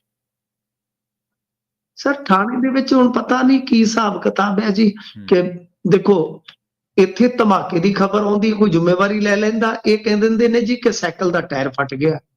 ਲੋਕ ਕਹਿੰਦੇ ਕਮਾਲ ਦੀ ਗੱਲ ਹੈ ਕਿ ਸਾਈਕਲ ਜਿਹੜੇ ਆ ਉਹ ਸਾਰੇ ਇੱਥੇ ਹੀ ਥਾਣਿਆਂ 'ਚ ਖਲੋਤੇ ਜਿਨ੍ਹਾਂ ਦੇ ਟਾਇਰ ਫਟ ਜਾਂਦੇ ਆ, ਕਿਉਂਕਿ ਪਿਛਲੇ ਕੁਝ ਦਿਨਾਂ 'ਚ 7ਵਾਂ ਹਮਲਾ ਹੈ ਜੀ, 7ਵਾਂ ਹਮਲਾ ਹੈ। ਕਿਉਂਕਿ ਬਾਅਦ ਦੇ ਵਿੱਚ ਹੁਣ ਮੈਂ ਇਸ ਕਰਕੇ ਕਹਿ ਰਿਹਾ ਕਿ ਸਰ ਪੁਸ਼ਟੀ ਹੋ ਗਈ ਆ, DGP ਨੇ ਸ਼ਾਇਦ ਪੁਸ਼ਟੀ ਕਰ ਦਿੱਤੀ ਸੀਗੀ ਦੇਰ ਸ਼ਾਮ, ਤਾਂ ਇਸ ਕਰਕੇ ਆਪਾਂ ਕਹਿ ਸਕਦੇ ਹਾਂ ਇਹਦੀ ਜ਼ਿੰਮੇਵਾਰੀ ਵੀ ਕੋਈ ਜੀਵਨ ਫੌਜੀ ਆ। ਦੇਖੋ ਇਹ ਨਾਂ ਵੀ ਜਿਹੜੇ ਇਸ ਤਰ੍ਹਾਂ ਦੇ ਬੰਦਿਆਂ ਤੇ ਭਾਈ ਨਵੇਂ ਤੋਂ ਨਵਾਂ ਸੁਣਦੇ ਅਸੀਂ ਤਾਂ, ਹਾਲਾਂਕਿ ਜਿਹਨੂੰ ਕਿਸੇ ਨੂੰ ਧਮਕੀ ਆਉਂਦੀ ਉਹ ਤਾਂ ਜਾਣੂ ਹੋ ਜਾਂਦਾ ਵੀ ਫਲਾਣਾ ਕੌਣ ਹੈ, ਫਲਾਣਾ ਕੌਣ ਆ। ਪਰ ਖਬਰਾਂ ਵਾਲੇ ਬੰਦਿਆਂ ਨੂੰ ਇਹ ਨਾਂ ਵੱਖੋ ਵੱਖਰੇ ਹੁੰਦੇ ਆ ਇਲਾਕੇ ਦੇ ਹਿਸਾਬ ਨਾਲ, ਤੇ ਕੋਈ ਜੀਵਨ ਫੌਜੀ ਆ ਇਹ ਮਤਲਬ ਕਿ ਨਾਲ ਇਹਨੂੰ ਜੋੜ ਰਿਹਾ ਕਿ ਇਸ ਵਰਦੀ ਨੇ ਸਿੱਖਾਂ ਦੇ ਘਰ ਛਡਵਾਏ ਤਾਂ ਘਰ ਇਹਨਾਂ ਦੇ ਵੀ ਨਹੀਂ ਰਹਿਣੇ, ਥਾਣਿਆਂ ਦੀਆਂ ਕੰਧਾਂ ਉੱਚੀਆਂ ਕਰਾਈਆਂ, ਉਹ ਵੀ ਤਿਆਰ ਰਹਿਣ, ਜਵਾਬ ਮਿਲੂਗਾ। ਬਾਕੀ ਰਹੀ ਗੱਲ ਪੱਗਾਂ ਨੂੰ ਲਾਉਣ ਦਾ ਸ਼ੌਕ ਇਹਨਾਂ ਨੂੰ, ਜਿਹੜਾ ਪੁਲਿਸ ਵਾਲਾ ਹੁਣ ਸਿੱਖ ਦੀ ਪੱਗ ਨੂੰ ਹੱਥ ਪਾਵੇਗਾ ਉਹਦੇ ਤੇ ਵਿਸ਼ੇਸ਼ ਧਿਆਨ ਰੱਖਿਆ ਜਾਊ, ਉਸਦੀ ਆਪਣੀ ਤੇ ਆਪਣੇ ਪਰਿਵਾਰ ਦੀ ਜ਼ਿੰਮੇਵਾਰੀ ਖੁਦ ਹੀ ਹੋਵੇਗੀ। ਥੱਲੇ ਬੱਬਰ ਖਾਲਸਾ ਲਿਖਿਆ ਜੀ, ਜੀਵਨ ਫੌਜੀ ਗਰੁੱਪ ਬਣਿਓ, ਇਹ ਜ਼ਿੰਮੇਵਾਰੀ ਵੀ ਲੈ ਰਹੀ। ਤਾਂ ਸਮਝ ਤੋਂ ਬਾਹਰ ਹੈ ਜੀ ਕਿ ਪੰਜਾਬ ਪੁਲਿਸ ਆਪਣੇ ਥਾਣਿਆਂ ਨੂੰ ਹੀ ਸੇਫ ਨਹੀਂ ਰੱਖ ਪਾ ਰਹੀ, ਤਾਂ ਫਿਰ ਕੌਣ ਬਈ ਕੀ ਉਮੀਦ ਲਾ ਸਕਦਾ ਹੈ। ਸਰ ਇੱਥੇ ਪੰਜਾਬ ਦੇ ਵਿੱਚ ਹਾਲਤ ਇਹ ਆ, ਮੈਂ ਹੁਣੇ ਇੱਕ ਪੋਸਟ ਪਾ ਕੇ ਆਇਆ ਸੀਗਾ ਆਪਣੇ ਪੇਜ ਤੇ, ਕਿ ਢਾਬੇ ਤੇ ਰੋਟੀ ਖਾਣ ਡਿਆ ਡਰਾਈਵਰ ਕੰਡਕਟਰ ਬੱਸ ਖਿਲਾਰ ਕੇ। ਬੱਸ ਇਹੋ ਜੀ ਸਵਾਰੀ ਆ ਜਿਹਨੂੰ ਛੇਤੀ ਕਿਤੇ ਕੋਈ ਹੱਥ ਨਹੀਂ ਲਾਉਂਦਾ, ਤੇ ਸਰਕਾਰੀ ਬੱਸ ਨੂੰ ਤੇ ਲਾਉਣਾ ਹੀ ਕੀ, ਅਗਲਾ ਕਹਿੰਦਾ ਕਿ ਹੱਥ ਲਾਇਆ ਕਿਹੜਾ ਸਟਾਰਟ ਹੋਣੀ ਹੈ, ਤੇ ਧੱਕੇ ਨਾਲ ਹੋਏਗੀ। ਤਾਂ ਉਹ ਰੋਟੀ ਖਾ ਕੇ ਵਿਹਲੇ ਹੋਏ ਨੇ ਤੇ ਬੱਸ ਹੀ ਹੈ ਨਹੀਂ ਗੀ। ਉਹ ਇੱਧਰ ਉੱਧਰ ਭੱਜੇ ਡਰਾਈਵਰ ਕੰਡਕਟਰ, ਕਿ ਬੱਸ ਕਿੱਧਰ ਗਈ। ਹਨੇਰਾ ਆਸੇ ਪਾਸੇ ਦੇਖਿਆ ਕਿ ਰੁੜ ਰੜ ਕੇ ਇੱਧਰ ਖਾਈ ਖੂਈ ਸੀ ਨਾ, ਕਿਤੇ ਨੀਵੀਂ ਥਾਂ ਨੂੰ ਨਾ ਹੋ ਗਈ ਹੋਵੇ। ਫਿਰ ਉਹਨਾਂ ਨੇ ਕੈਮਰੇ ਕੂਮਰੇ ਦੇਖ ਕੇ ਚੈੱਕ ਕੀਤਾ, ਉਹ ਸੁੱਖ ਦਾ ਸਾਹ ਲਿਆ ਨਾ ਕਿ ਬੱਸ ਆਪਣੇ ਆਪ ਨਹੀਂ ਭੱਜੀ, ਵਿੱਚ ਬੰਦੇ ਹੈਗੇ ਨੇ, ਬੰਦੇ ਹੀ ਲਗਾਏ। ਤੇ ਬੰਦੇ ਜਿਹੜੇ ਫੜੇ ਹੁਣ ਪੁਲਿਸ ਤੇ ਦੱਸ ਨਹੀਂ ਰਹੀ। ਮੈਨੂੰ ਜਿੰਨਾ ਕੋ ਪਤਾ ਲੱਗਾ ਕਿ ਇੱਕ ਥਾਣੇਦਾਰ ਦਾ ਮੁੰਡਾ ਸੀ ਜਿਹੜਾ ਬੱਸ ਭਜਾ ਕੇ ਲੱਗਿਆ, ਤੇ ਕੁਝ ਦਿਨ ਪਹਿਲਾਂ ਉਹਨੇ ਥਾਣੇ ਦੇ ਵਿੱਚ ਖਲੋਤੀ ਬੱਸ ਦਾ ਹੀ ਬੈਂਟਰਾ ਲਾਇਆ ਸੀ। ਪੁਲਿਸ ਨੇ ਕਾਰਵਾਈ ਨਾ ਕੀਤੀ ਕਿ ਤੇਰਾ ਥਾਣੇਦਾਰ ਦਾ ਮੁੰਡਾ ਹੈ। ਉਹਨੇ ਫਿਰ ਆਹ ਕਾਰਵਾਈ ਪਾ ਦਿੱਤੀ ਕਿ ਹੁਣ ਗਾਂ ਤੋਂ ਜਿਹੜੀ ਵੀ ਕੋਈ ਚੀਜ਼ ਲਾਉਣੀ ਹੈ ਪਹਿਲਾਂ ਬੱਸ ਦੀ ਟਰਾਈ ਲਾਉਂਗਾ, ਮੈਂ ਚਲਾ ਕੇ ਦੇਖੂਗਾ ਕਿਹੜੀ ਕਿਹੜੀ ਚੀਜ਼ ਲਾਈ ਜਾ ਸਕਦੀ, ਬੱਸ ਹੀ ਲੈ ਗਿਆ ਲੋ। ਕਮਾਲ ਦੀ ਗੱਲ ਹੈ ਜੀ। ਤਾਂ ਮਤਲਬ ਕਿ ਪੰਜਾਬ ਦੇ ਵਿੱਚ ਕੀ ਕੁਝ ਹੋ ਰਿਹਾ ਸਮਝੋਂ ਬਾਹਰ ਆ ਸਰ, ਸਮਝੋਂ ਬਾਹਰ ਆ। ਬੜਾ ਹੀ ਵਿਚਿੱਤਰ ਜਿਹਾ ਮਾਮਲਾ ਹੈ। ਉਹ ਕਿਤੇ ਆਮ ਆਦਮੀ ਪਾਰਟੀ ਦਾ ਸਰਪੰਚ ਮਾਰ ਦਿੱਤਾ ਜਾਂਦਾ ਹੈ, ਸ਼ਨਾ ਗੁਲਾਬ। ਹਾਂਜੀ, ਤਾਂ ਇੱਕ ਅੱਜ ਹੋਰ ਕਤਲ ਹੋਇਆ ਆਮ ਆਦਮੀ ਪਾਰਟੀ ਦੇ ਵਰਕਰ ਦਾ। ਤਾਂ ਮਤਲਬ ਕਿ ਨਾ ਤਾਂ ਇਹਨਾਂ ਦੇ ਆਪਣੇ ਵਰਕਰ ਸਰਪੰਚ ਸੇਫ ਆ, ਨਾ ਇਹਨਾਂ ਦੀਆਂ ਆਪਣੀਆਂ ਬੱਸਾਂ ਸੇਫ ਆ, ਨਾ ਥਾਣੇ ਸੇਫ ਆ ਸਰ, ਕੁਝ ਵੀ ਸੇਫ ਨਹੀਂ ਹੈਗਾ। ਮਤਲਬ ਕਿ ਸਾਰੀ ਕਹਾਣੀ ਜਿਹੜੀ ਹੈ ਨਾ ਉਹ ਖਿਲਰੀ ਪਈ ਆ। ਤੇ ਤੁਸੀਂ ਉਹ ਇੱਕ ਦਿਨ ਕਿਹਾ ਸੀ ਕਿ ਮਾਨ ਸਾਹਿਬ ਨੂੰ ਜੇ ਪੁੱਛੋ ਤੇ ਉਹ ਕਹਿੰਦੇ ਕਿ ਲਾਅ ਐਂਡ ਆਰਡਰ ਨੂੰ ਦੱਸੋ ਕਿ ਪਿੱਛੂ ਪਏ ਆ, ਵੀ ਸਭ ਕੁਝ ਠੀਕ ਤੇ ਹੈਗਾ। ਹਾਂਜੀ, ਉਹ ਕਹਿੰਦੇ ਦੇਸ਼ ਭਰ ਚ ਦੂਜੇ ਨੰਬਰ ਤੇ ਹੈ। ਆ ਦੇਖ ਲਓ ਫਿਰ ਦੂਜੇ ਨੰਬਰ ਵਾਲੇ। ਮੈਂ ਤਾਂ ਅੱਗੇ ਕਹਿਣਾ ਕਿ ਜਿਹੜੇ 20ਵੇਂ 25ਵੇਂ ਨੰਬਰ ਤੇ ਆ ਉਹ ਵੀਰੇ ਪਤਾ ਨਹੀਂ ਕਿੱਦਾਂ ਗੁਜ਼ਾਰਾ ਕਰਦੇ ਹੋਣਗੇ ਵਿਚਾਰੇ। ਫਿਰ ਉਹਨਾਂ ਲਈ ਤੇ ਦੁਆ ਹੀ ਕਰ ਸਕਦੇ ਹਾਂ ਅਸੀਂ। ਜੀ ਬਿਲਕੁਲ ਬਿਲਕੁਲ। ਤੇ ਮਿੰਟੂ ਜੀ ਅਗਲੀ ਖਬਰ ਦੇ ਵੱਲ ਵਧੀਏ। ਗਿਆਨੀ ਹਰਪ੍ਰੀਤ ਸਿੰਘ ਜੀ ਦੀ ਸ਼ਿਕਾਇਤ ਹੋਈ ਹੈ ਜੀ। ਦੇਖੋ ਗਿਆਨੀ ਹਰਪ੍ਰੀਤ ਸਿੰਘ ਤੇ ਪਿਛਲੇ ਦਿਨ ਇਹਨਾਂ ਦੇ ਇੱਕ ਸਾਬਕਾ ਸਾਂਢੂ ਨੇ ਦੋਸ਼ ਲਾਏ ਸਨ। ਦੋਸ਼ ਗੈਰ ਇਖਲਾਕੀ ਸੀਗੇ ਕਿ ਇਹਨਾਂ ਦੇ ਸੰਬੰਧ ਸੀਗੇ ਉਹਦੀ ਸਾਬਕਾ ਪਤਨੀ ਨਾਲ, ਯਾਨੀ ਬੜੇ ਗੰਭੀਰ ਦੋਸ਼ ਸੀਗੇ। ਉਸ ਬੰਦੇ ਨੇ ਬਥੇਰੀਆਂ ਗੱਲਾਂ ਕੀਤੀਆਂ, ਰੋਇਆ ਵੀ ਉਹ। ਹਾਲਾਂਕਿ ਇਹਨਾਂ ਦੀ ਜੋ ਸਹੁਰਾ ਫੈਮਿਲੀ ਸੀ ਉਹ ਵੀ ਸਾਹਮਣੇ ਆਈ। ਉਹਨੇ ਆਖਿਆ ਇਹ ਗੰਦਾ ਬੰਦਾ ਆ, ਖੁਦ ਇਹ ਅੰਮ੍ਰਿਤ ਛਕ ਕੇ ਤੇ ਮੀਟ ਵੀ ਖਾਂਦਾ ਤੇ ਦਾਰੂ ਵੀ ਪੀਂਦਾ ਹੈਗਾ। ਫਿਰ ਉਸ ਤੋਂ ਬਾਅਦ ਚਲੋ ਇਹਨਾਂ ਚੀਜ਼ਾਂ ਦਾ ਖੰਡਨ ਮੰਡਨ ਆ ਗਿਆ, ਜਿਵੇਂ ਹੁੰਦਾ ਹੀ ਆ। ਇਲਜ਼ਾਮ ਕਾਫੀ ਜ਼ਿਆਦਾ ਗੰਭੀਰ ਸਨ, ਇਲਜ਼ਾਮ ਪੁਰਾਣੇ ਵੀ ਸੀਗੇ। ਤਾਂ ਇਹ ਸਵਾਲ ਵੀ ਉੱਠਿਆ ਕਿ ਇੰਨੇ ਸਾਲਾਂ ਬਾਅਦ ਹੁਣ ਤੈਨੂੰ ਚੇਤਾ ਕਿਉਂ ਆਇਆ। ਫਿਰ ਉਹਨੇ ਕਈ ਦੋਸ਼ ਲਾਏ ਸੀ ਕਿ ਤੀਜੇ ਥਾਂ ਤੇ ਬੈਠੀ ਹੈ ਮੇਰੇ ਘਰ ਵਾਲੀ। ਚਲੋ ਅਗਲਾ ਕੋਈ ਆਪਦੇ ਜੀਵਨ ਚ ਕੀ ਫੈਸਲਾ ਲੈਂਦਾ ਉਹ ਤੁਸੀਂ ਮੈਂ ਜਾਂ ਉਹ ਤੈਅ ਨਹੀਂ ਕਰ ਸਕਦਾ। ਜਦੋਂ ਡਾਈਵੋਰਸ ਹੀ ਹੋ ਗਿਆ, ਸੈਪਰੇਸ਼ਨ ਹੋ ਗਈ, ਅਗਲੇ ਨੇ ਜਿੱਥੇ ਵੀ ਕਿਤੇ ਵਸਣਾ ਬਈ ਉਹਦੀ ਮਰਜ਼ੀ ਆ। ਹੁਣ ਉਸ ਤੋਂ ਬਾਅਦ ਇਹ ਜਿਹੜਾ ਅੱਗੇ ਹੋਇਆ ਮਾਮਲਾ ਉਹ ਇਹ ਹੋਇਆ ਕਿ ਗਿਆਨੀ ਹਰਪ੍ਰੀਤ ਸਿੰਘ ਹੋਰਾਂ ਦੀ ਇੱਕ ਸ਼ਿਕਾਇਤ ਜਿਹੜੀ ਆ ਉਹ ਪਹੁੰਚ ਗਈ ਹੈ ਐਸਜੀਪੀਸੀ ਦੇ ਕੋਲ ਜੀ। ਹੁਣ ਐਸਜੀਪੀਸੀ ਦੇ ਕੋਲ ਸ਼ਿਕਾਇਤ ਜਾਣੀ, ਅੱਛਾ ਕਮਾਲ ਦੀ ਗੱਲ ਇਹ ਆ ਕਿ ਅਕਾਲੀਆਂ ਦੇ ਮਤਲਬ ਕਿ ਇਹ ਲਿਸਟ ਦੇ ਵਿੱਚ ਪਹਿਲਾ ਹੀ ਬੰਦਾ ਸੀਗਾ ਇਹਨਾਂ ਦਾ ਸਾਬਕਾ ਸਾਂਢੂ ਜਿਹੜਾ ਸੀਗਾ ਮੈਨੂੰ ਪਤਾ ਇਸ ਗੱਲ ਦਾ। ਤਾਂ ਉਹ ਬੰਦਾ ਫਿਰ ਬੋਲਿਆ ਜਾਂ ਬੁਲਾਇਆ ਮੈਨੂੰ ਨਹੀਂ ਪਤਾ, ਮੈਂ ਨਹੀਂ ਕਹਿ ਸਕਦਾ। ਪਰ ਮਤਲਬ ਕਿ ਅਕਾਲੀ ਲੀਡਰ ਚੰਗੀ ਤਰ੍ਹਾਂ ਜਾਣਦੇ ਸੀਗੇ ਕਿ ਇਹਦਾ ਇੱਕ ਸਾਬਕਾ ਸਾਂਢੂ ਮੁਕਤਸਰ ਆ ਗਿਆਨੀ ਹਰਪ੍ਰੀਤ ਸਿੰਘ ਦਾ ਜੀ। ਤਾਂ ਉਸ ਤੋਂ ਬਾਅਦ ਹੁਣ ਐਸਜੀਪੀਸੀ ਕੋਲ ਸ਼ਿਕਾਇਤ ਜਾਣੀ ਤੇ ਐਸਜੀਪੀਸੀ ਹੀ ਤੇ ਜਥੇਦਾਰ ਨੂੰ ਅਪਾਇੰਟ ਕਰਦੀ ਹੈ ਨਾ ਸਰ। ਤਾਂ ਐਸਜੀਪੀਸੀ ਜਿਹੜੀ ਆ ਉਹ ਤਨਖਾਹ ਤੇ ਸੁਖਬੀਰ ਸਿੰਘ ਬਾਦਲ ਹੋਰੀ ਭੁਗਤ ਚੁੱਕੇ ਆ। ਤਾਂ ਕੀ ਗਿਆਨੀ ਹਰਪ੍ਰੀਤ ਸਿੰਘ ਨੂੰ ਬੈਕਫੁੱਟ ਤੇ ਕੀਤਾ ਜਾ ਰਿਹਾ। ਇਹ ਬਹੁਤ ਮਤਲਬ ਕਿ ਵਿੱਚ ਦੀਆਂ ਗੱਲਾਂ ਨੇ ਉਹਨਾਂ ਨੇ ਸਕਿਉਰਟੀ ਕੀਤੀ, ਪਿੱਛੇ ਜੇ ਰਿਹਾਇਸ਼ ਦਾ ਵੀ ਆਇਆ ਸੀਗਾ, ਤੁਹਾਨੂੰ ਯਾਦ ਹੋਣਾ ਸੁਧਾਰ ਲਹਿਰ ਦੇ ਕੁਛ ਅਕਾਲੀਆਂ ਨੇ ਵੀ ਸਵਾਲ ਚੁੱਕੇ ਸਨ, ਫੇਕ ਪੇਜ ਵਗੈਰਾ। ਤਾਂ ਜੋ ਇਹ ਸਾਰਾ ਘਟਨਾਕ੍ਰਮ ਆਪਾਂ ਵਿਸਥਾਰਤ ਜੋੜੀਏ ਤਾਂ ਕਿਤੇ ਨਾ ਕਿਤੇ ਇਸ ਗੱਲ ਦਾ ਕਹਿ ਲਓ ਕਿ ਥੋੜਾ ਜਿਹਾ ਇਮਕਾਨ ਲੱਗਦਾ ਹੈ ਕਿ ਗਿਆਨੀ ਹਰਪ੍ਰੀਤ ਸਿੰਘ ਤੇ ਦਬਾਅ ਬਣਾਉਣ ਦਾ ਯਤਨ ਹੈ, ਚਾਹੇ ਸਿੱਧੇ ਢੰਗ ਨਾਲ। ਮੈਂ ਨਹੀਂ ਕਹਿੰਦਾ ਕਿ ਆ ਫਲਾਣਾ ਸੱਚਾ ਹੈ, ਫਲਾਣਾ ਝੂਠਾ ਹੈ, ਪਰ ਸਭ ਤੋਂ ਵੱਡੀ ਗੱਲ ਇਹ ਆ ਕਿ ਉਸ ਬੰਦੇ ਨੇ ਇੱਕ ਦਾਅਵਾ ਕੀਤਾ ਸੀਗਾ ਕਿ ਮੈਂ ਤਤਕਾਲੀ ਜਥੇਦਾਰ ਨੂੰ ਵੀ ਸ਼ਿਕਾਇਤ ਦਿੱਤੀ ਉਸ ਵੇਲੇ, ਅੱਜ ਤੋਂ ਕਈ ਸਾਲ ਪਹਿਲਾਂ। ਫਿਰ ਉਹ ਵੀ ਕਾਰਵਾਈ ਜਿਹੜੀ ਹੋਣੀ ਚਾਹੀਦੀ ਹੈ, ਕਮੇਟੀ ਬਿਠਾਉਣੀ ਚਾਹੀਦੀ ਹੈ ਨਾ ਜੀ ਕਿ ਭਾਈ ਕੌਣ ਸੱਚਾ ਕੌਣ ਝੂਠਾ। ਤੇ ਫਿਰ ਜਿਹੜੇ ਬੰਦੇ ਕੋਲ ਜੇ ਪਹਿਲਾਂ ਉਹ ਸ਼ਿਕਾਇਤਾਂ ਗਈਆਂ ਨੇ ਤਾਂ ਫਿਰ ਉਸ ਬੰਦੇ ਨੂੰ ਵੀ ਤਾਂ ਸੱਦਿਆ ਜਾਣਾ ਚਾਹੀਦਾ ਹੈ ਨਾ ਕਿ ਮਾਮਲਾ ਹੁਣ ਤੱਕ ਬਈ ਜਾਂਚ ਪੜਤਾਲ ਦੇ ਵਿੱਚੋਂ ਲੰਘਾਇਆ ਕਿਉਂ ਨਹੀਂ ਗਿਆ। ਮੈਂ ਨਹੀਂ ਕਹਿੰਦਾ ਕਿ ਫਲਾਣਾ ਸੱਚਾ ਫਲਾਣਾ। ਸਰ, ਨਿੱਜੀ ਜ਼ਿੰਦਗੀ 'ਚ ਕੋਈ ਕੀ ਕਰਦਾ, ਕੋਈ ਮਸਲਾ ਨਹੀਂ ਹੁੰਦਾ। ਜਦੋਂ ਕੋਈ ਧਾਰਮਿਕ ਪਦਵੀ ਤੇ ਬੈਠਾ ਹੁੰਦਾ ਨਾ, ਜਦੋਂ ਉਹਦੇ ਖਿਲਾਫ ਇਖਲਾਕ ਦੇ ਉੱਤੇ ਕੋਈ ਦਾਗ ਲੱਗਦਾ ਨਾ, ਤਾਂ ਫਿਰ ਉਹਨੂੰ ਆਪਾਂ ਸਧਾਰਨ ਨਹੀਂ ਮੰਨ ਸਕਦੇ, ਭਾਵੇਂ ਉਹ ਦੋਸ਼ੀ ਹੈ। ਇਸ ਕਰਕੇ ਇਹਦੀ ਜਾਂਚ ਪੜਤਾਲ ਹੋਏਗੀ ਮੇਰੇ ਖਿਆਲ ਦੇ ਨਾਲ, ਤੇ ਹੋਣੀ ਵੀ ਚਾਹੀਦੀ, ਪਰ ਹੋਣੀ ਨਿਰਪੱਖ ਢੰਗ ਦੇ ਨਾਲ ਚਾਹੀਦੀ ਆ। ਉਹਦੇ ਨਾਲ ਦੂਜੀਆਂ ਚੀਜ਼ਾਂ, ਤੀਜੀਆਂ ਚੀਜ਼ਾਂ ਨਹੀਂ ਜੋੜੀਆਂ ਜਾਣੀਆਂ ਚਾਹੀਦੀਆਂ। ਜੀ ਬਿਲਕੁਲ। ਤੇ ਸੈਨੇਟ ਚੋਣਾਂ ਦੇ ਲਈ ਹਰਸਿਮਰਤ ਕੌਰ ਬਾਦਲ ਨੇ ਪੱਤਰ ਲਿਖਿਆ ਜੀ। ਦੇਖੋ, ਸੈਨੇਟ ਚੋਣਾਂ ਬਾਰੇ ਮੈਨੂੰ ਲੱਗਦਾ ਕਿ ਆਪਾਂ ਹਰੇਕ ਹਫ਼ਤੇ 'ਚ 1-2 ਵਾਰੀ ਗੱਲਾਂ ਕਰਦੇ ਹਾਂ, ਕਿਉਂਕਿ ਦੇਖੋ ਜੋ ਸਾਨੂੰ ਨਜ਼ਰ ਆਉਂਦਾ ਹੈ, ਦੇਖੋ ਪੰਜਾਬ ਦੇ ਮਾਮਲੇ ਦੇ ਵਿੱਚ, ਹਾਲਾਂਕਿ ਮੈਂ ਹਮੇਸ਼ਾ, ਤੁਹਾਨੂੰ ਪਤਾ ਮੇਰਾ ਅੜਾਟ ਰਾਗ ਇਹ ਨਹੀਂ ਹੁੰਦਾ ਪੰਜਾਬ ਨਾਲ ਧੱਕਾ ਹੋ ਗਿਆ ਤੇ ਫਲਾਂ ਮਾਫ ਕਰਨਾ, ਠੀਕ ਹੈ ਨਾ ਜੀ। ਸੋ ਮੇਰਾ ਇਹ ਅੜਾਟ ਰਾਗ ਜ਼ਿਆਦਾਤਰ ਮੀਡੀਆ ਕਰਮੀਆਂ ਵਾਂਗੂ ਨਹੀਂ ਹੁੰਦਾ। ਗੱਲਾਂ ਫੈਕਚੁਅਲੀ ਕਰੀਦੀਆਂ, ਗੱਲਾਂ ਫਿਗਰਾਂ ਦੇ ਨਾਲ ਕਰੀਏ ਤੇ ਠੀਕ ਹੁੰਦੀਆਂ ਨੇ। ਤਾਂ ਗੱਲ ਇਹ ਆ ਕਿ ਹੁਣ ਏਦਾਂ ਲੱਗਦਾ ਹੈ ਕਿ ਮਤਲਬ ਕਿ ਸਾਡੇ ਜਿਹੜੇ ਜੋ ਮਿਸਾਈਲ ਹੈ ਉਹਨਾਂ ਨੂੰ ਠੀਕ ਢੰਗ ਦੇ ਨਾਲ ਟਰੀਟ ਨਹੀਂ ਕੀਤਾ ਜਾ ਰਿਹਾ, ਲੱਗ ਰਿਹਾ। ਮੈਂ ਆਮ ਤੌਰ ਤੇ ਗੱਲਾਂ ਨਹੀਂ ਕਹਿੰਦਾ, ਏਜੰਸੀਆਂ ਕਰ ਰਹੀਆਂ, ਡੀਪ ਸਟੇਟਾਂ ਕਰ ਰਹੀਆਂ, 3-4 ਸ਼ਬਦ ਬਹੁਤ ਇਸਤੇਮਾਲ ਕੀਤੇ ਜਾਂਦੇ ਆ, ਪਰ ਗੱਲ ਇਹ ਆ ਕਿ ਜਿਹੜੇ ਸਾਡੇ ਮਹੱਤਵਪੂਰਨ ਮਸਲੇ ਆ, ਸੈਨੇਟ ਹੈ ਸਾਡਾ, SGPC ਦਾ ਮਸਲਾ ਹੈ, ਉਹਦੀਆਂ ਚੋਣਾਂ ਕਿੰਨੀ ਦੇਰ ਤੋਂ ਹੈ, ਇਸ ਤੋਂ ਇਲਾਵਾ ਸਾਡਾ RDF ਰੋਕ ਲੈਣਾ। ਦੇਖੋ, ਦੂਜੇ ਪੈਸੇ ਤੀਜੇ ਪੈਸੇ ਇਹਨਾਂ ਨੇ ਰੋਕ ਕੇ ਉਹ ਤੇ ਚਾਲੂ ਕਰ ਦਿੱਤੇ, ਇਹਨਾਂ ਨੇ ਕਲੀਨਿਕਾਂ ਵਾਲਾ ਰੌਲਾ ਪਿਆ, ਉਹ ਇਹਨਾਂ ਦੀ ਬੇਵਕੂਫੀ ਸੀ। ਮੈਂ ਕਿੰਨਾ ਇਹਨਾਂ ਦਾ ਖੰਡਨ ਕਰਦਾ ਰਿਹਾ, ਨਖੇਦੀ ਕਰਦਾ ਰਿਹਾ ਕਿ ਗਲਤ ਹੈ, ਇਹ ਗਲਤ ਹੈ ਜੋ ਤੁਸੀਂ ਆਪਣੀਆਂ ਕਲੀਨਿਕਾਂ ਦੇ ਨਾਮ ਰੱਖੇ, ਉਹਨਾਂ ਨੇ ਪੈਸਾ ਰੋਕਿਆ ਤਾਂ ਸਹੀ ਕੀਤਾ ਫਿਰ, ਪਰ RDF ਦਾ ਪੈਸਾ ਰੋਕਣਾ ਸਾਡਾ ਜਿਹੜਾ ਉਹ ਕਿਉਂ ਬਈ, ਕਾਹਤੋਂ? ਤਾਂ ਮਤਲਬ ਕਿ ਕੁਝ ਚੀਜ਼ਾਂ ਤੇ ਹੁਣ ਲੱਗ ਰਿਹਾ ਕਿ ਨਰਿੰਦਰ ਮੋਦੀ ਸ਼ਾਇਦ ਕੋਈ ਖਿੱਚ ਕੱਢ ਰਹੇ ਆਪਣੀ, ਕਿ ਹਰ ਇੱਕ ਗੱਲ ਤੇ ਇਹਨਾਂ ਨੂੰ ਤੰਗ ਕਰਨਾ, ਕਦੇ ਰਾਜਪਾਲ ਦੇ ਜ਼ਰੀਏ, ਕਦੇ ਫਲਾਣੇ ਦੇ ਜ਼ਰੀਏ, ਮਤਲਬ ਕਿ ਇੱਕ ਖਿੱਚ ਹੁੰਦੀ ਹੈ।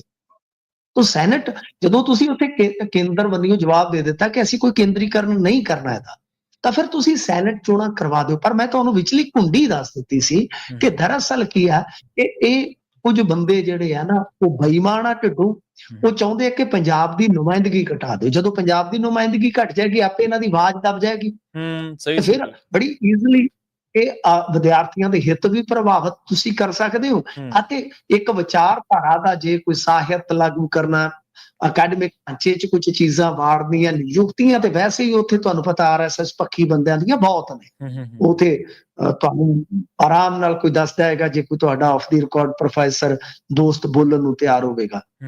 ਤਾਂ ਕਹਿਣ ਦਾ ਮਤਲਬ ਇਹ ਹੈ ਕਿ ਉਹ ਕੁਝ ਚੀਜ਼ਾਂ ਅੜਿੱਕੇ ਦਾ ਸ਼ਿਕਾਰ ਹੈ, ਉਹ ਅੜਿੱਕਾ ਵੀ ਹਟ ਜਾਏਗਾ। ਉਸ ਤੋਂ ਬਾਅਦ ਆਂਦੇ ਹੁੰਦੇ ਸਿਰ ਤੇ ਨਹੀਂ ਕੁੰਡਾ ਤੇ ਹਾਥੀ ਫਿਰਦਾ ਲੁੰਡਾ, ਤਾਂ ਉਹ ਮਸਲਾ ਹੈ। ਪਰ ਚਲੋ, ਜੋ ਵੀ ਬੋਲ ਰਿਹਾ, ਬੀਬਾ ਬਾਦਲ ਬੋਲ ਰਹੇ ਆ, ਦੂਜੇ ਸਾਰੇ ਇਕਮਤ ਹੈ ਇਸ ਮਾਮਲੇ ਦੇ ਵਿੱਚ, ਅੱਛੀ ਗੱਲ ਆ। ਤਾਂ ਕਿ ਇਹਨਾਂ ਨੂੰ ਇਹ ਸੈਨੇਟ ਜਿਹੜਾ ਹੈ ਉਹਦੀ ਸਾਬਤੀ, ਜਿਹੜੀ ਮੈਂ ਕਹਿਣਾ ਕਿ ਜੋ ਬਾਡੀ ਹੈ ਉਹਨੂੰ ਬਚਾਉਣ ਦੀ ਲੋੜ ਹੈ। ਸੈਨੇਟ ਇਲੈਕਸ਼ਨ ਤੇ ਅੱਜ ਨਹੀਂ ਕੱਲ ਹੋਣਗੇ ਸਭ, ਉੱਥੇ ਕੋਰਟ ਗਿਆ ਮਸਲਾ ਜਿਹੜਾ ਹੱਲ ਹੋ ਜਾਊਗਾ, ਠੀਕ ਹੈ ਨਾ ਜੀ, ਉਹ ਤਾਂ ਹੋ ਜਾਏਗਾ। ਪਰ ਜੋ ਇਹਨਾਂ ਨੇ ਉਹ ਕਮੇਟੀ ਬਣਾ ਕੇ ਸੈਨੇਟ ਦੇ ਵਿੱਚ ਤਬਦੀਲੀ ਲਿਆਉਣ ਦਾ ਰਾਹ ਖੋਲਿਆ, ਉਸ ਚੀਜ਼ ਨੂੰ ਵੀ ਢੱਕਣਾ ਬੜਾ ਜ਼ਰੂਰੀ ਹੈ ਜੀ। ਮੈਨੂੰ ਵੀ ਤੁਹਾਨੂੰ ਯਾਦ ਹੋਣਾ, ਮਹਿਰਾਜ ਪਿੰਡ ਦੇ ਵਿੱਚ ਆਪਾਂ ਇੱਕ ਸਟੋਰੀ ਕੀਤੀ ਸੀ, ਉੱਥੋਂ ਦਾ ਇੱਕ ਨੌਜਵਾਨ ਹੈ ਬਿੱਲਾ, ਉਹ ਅੱਜ ਤੋਂ ਕਿੰਨੇ ਸਾਲ ਪਹਿਲਾਂ ਹਾਂਜੀ ਇਹਨਾਂ ਚੀਜ਼ਾਂ ਦੇ ਬਾਰੇ ਜ਼ਿਕਰ ਕਰ ਰਿਹਾ ਸੀ, ਜ਼ਿਕਰ ਕੀ ਉਹਦਾ ਸੰਘਰਸ਼ ਵੀ ਕਰ ਰਿਹਾ ਸੀ। ਉਹਨਾਂ ਦੀ ਜਥੇਬੰਦੀ ਲੰਬੇ ਸਮੇਂ ਤੋਂ ਆ ਜਿਹੜਾ ਮੋਹਾਂਦਰੇ ਦੀ ਤੁਸੀਂ ਉਹ ਗੱਲ ਸੈਨੇਟਰ ਬਣਿਆ ਸੀਗਾ ਜੀ, ਉਹਦਾ ਹਾਂਜੀ ਨਾਮ ਰਵਿੰਦਰ ਹੈ ਜੀ। ਦਰਵਿੰਦਰ ਸਿੰਘ ਬਿੱਲਾ, ਹਾਂਜੀ ਮੈਨੂੰ ਪੂਰਾ ਨਾਮ ਨਹੀਂ ਸੀ ਯਾਦ।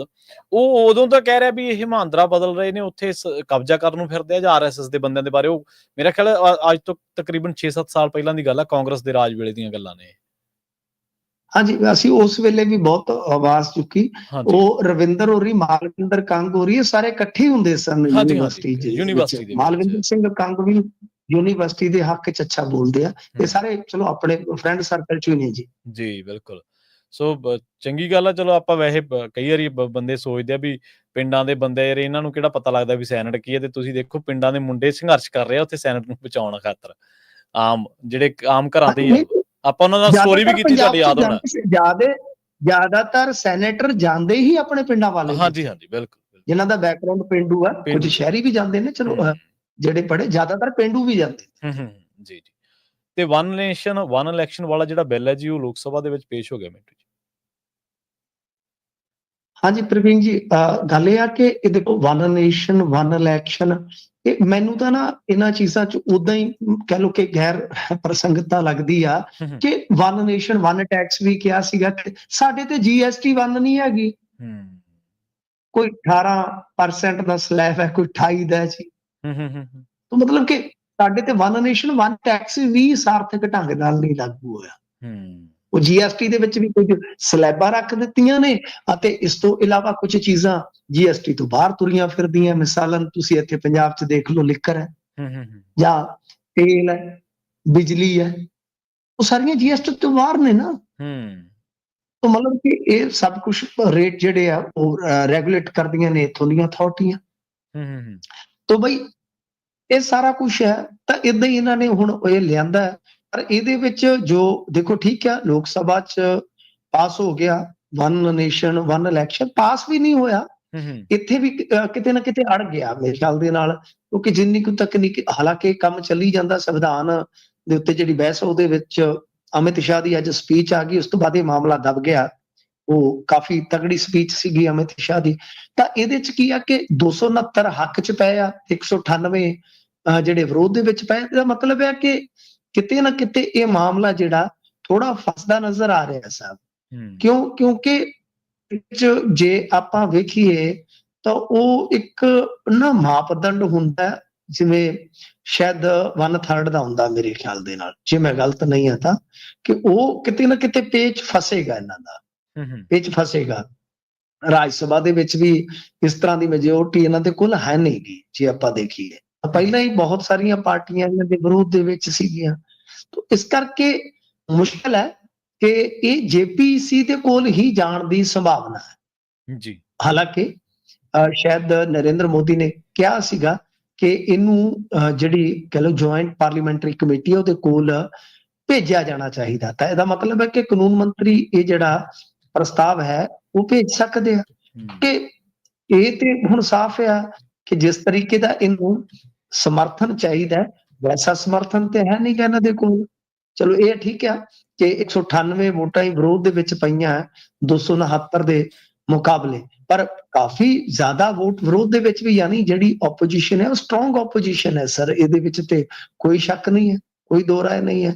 ਗੱਲ ਇਹ ਹੈ ਕਿ ਜਿਹੜੀਆਂ ਇਸ ਵੇਲੇ 2/3, ਮੈਂ ਸੌਰੀ 1/3 ਕਹਿ ਰਿਹਾ ਸੀ, 2/3 ਜਿਹੜੀਆਂ ਨੇ ਉਹ ਚਾਹੀਦੀਆਂ, ਤੇ ਜਿਹਦੇ ਕਰਕੇ ਸਮੱਸਿਆ ਨੂੰ ਆਏਗੀ one nation one election bill ਨੂੰ, ਤੇ JPC ਕੋਲ ਨਹੀਂ ਜਾਏਗਾ। ਤਾਂ ਉਮੀਦ ਹੈ ਕਿ JPC ਕੋਲ ਜਾਏਗਾ ਤੇ ਠੰਡੇ ਵਾਸਤੇ ਚੀਜ਼ ਆਏਗਾ।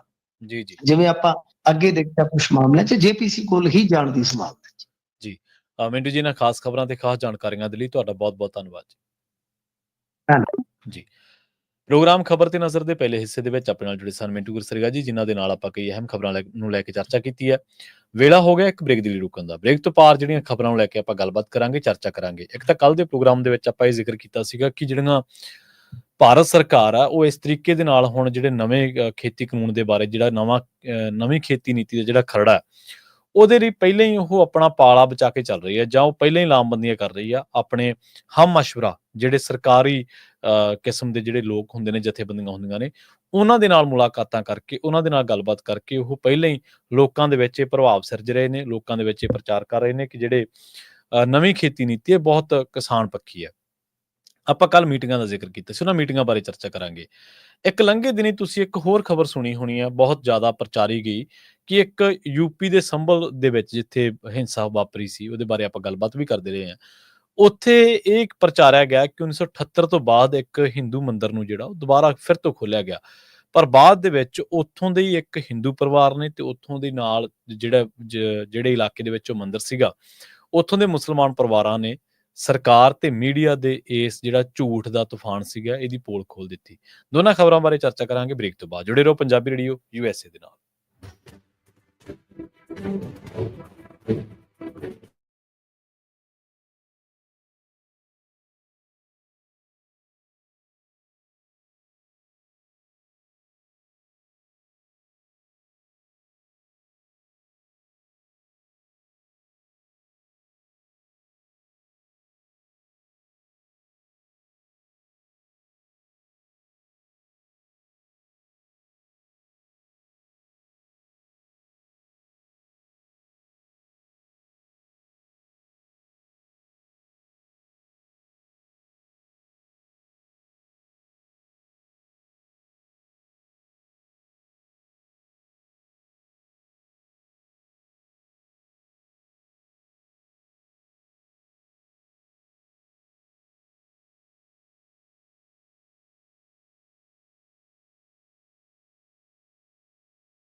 ਪੇਂਡੂ ਪਰਿਵਾਰਾਂ ਦੇ ਵਿੱਚ ਜਾਂ ਕਿਸੇ ਵੀ ਪਰਿਵਾਰ ਦੇ ਵਿੱਚ ਲਾ ਲਓ, ਉੱਥੇ ਕੋਈ ਬੱਚਾ ਜ਼ਿੱਦ ਕਰਦਾ ਸੀਗਾ, ਟੌਫੀਆਂ ਹੁੰਦੀਆਂ ਸੀਗੀਆਂ ਉਹਨਾਂ ਸਮਿਆਂ ਦੇ ਵਿੱਚ, ਚਾਕਲੇਟਾਂ ਤਾਂ ਨਹੀਂ ਹੁੰਦੀਆਂ ਸੀਗੀਆਂ ਜ਼ਿਆਦਾਤਰ, ਤਾਂ ਉਹਨੂੰ ਕਿਹਾ ਜਾਂਦਾ ਸੀਗਾ ਕਿ ਹੱਥ ਦਿਖਾ ਕੇ ਖਾਲੀ ਮੁੱਠੀ ਤੇ ਤਾਂ ਨੂੰ ਛਾਲ ਦਿੱਤੀ ਜਾਂਦੀ ਸੀ, ਉਹ ਚੀਜ਼ੀ ਤੇਰੀ ਕੋਕੋ ਲੈ ਗਈ।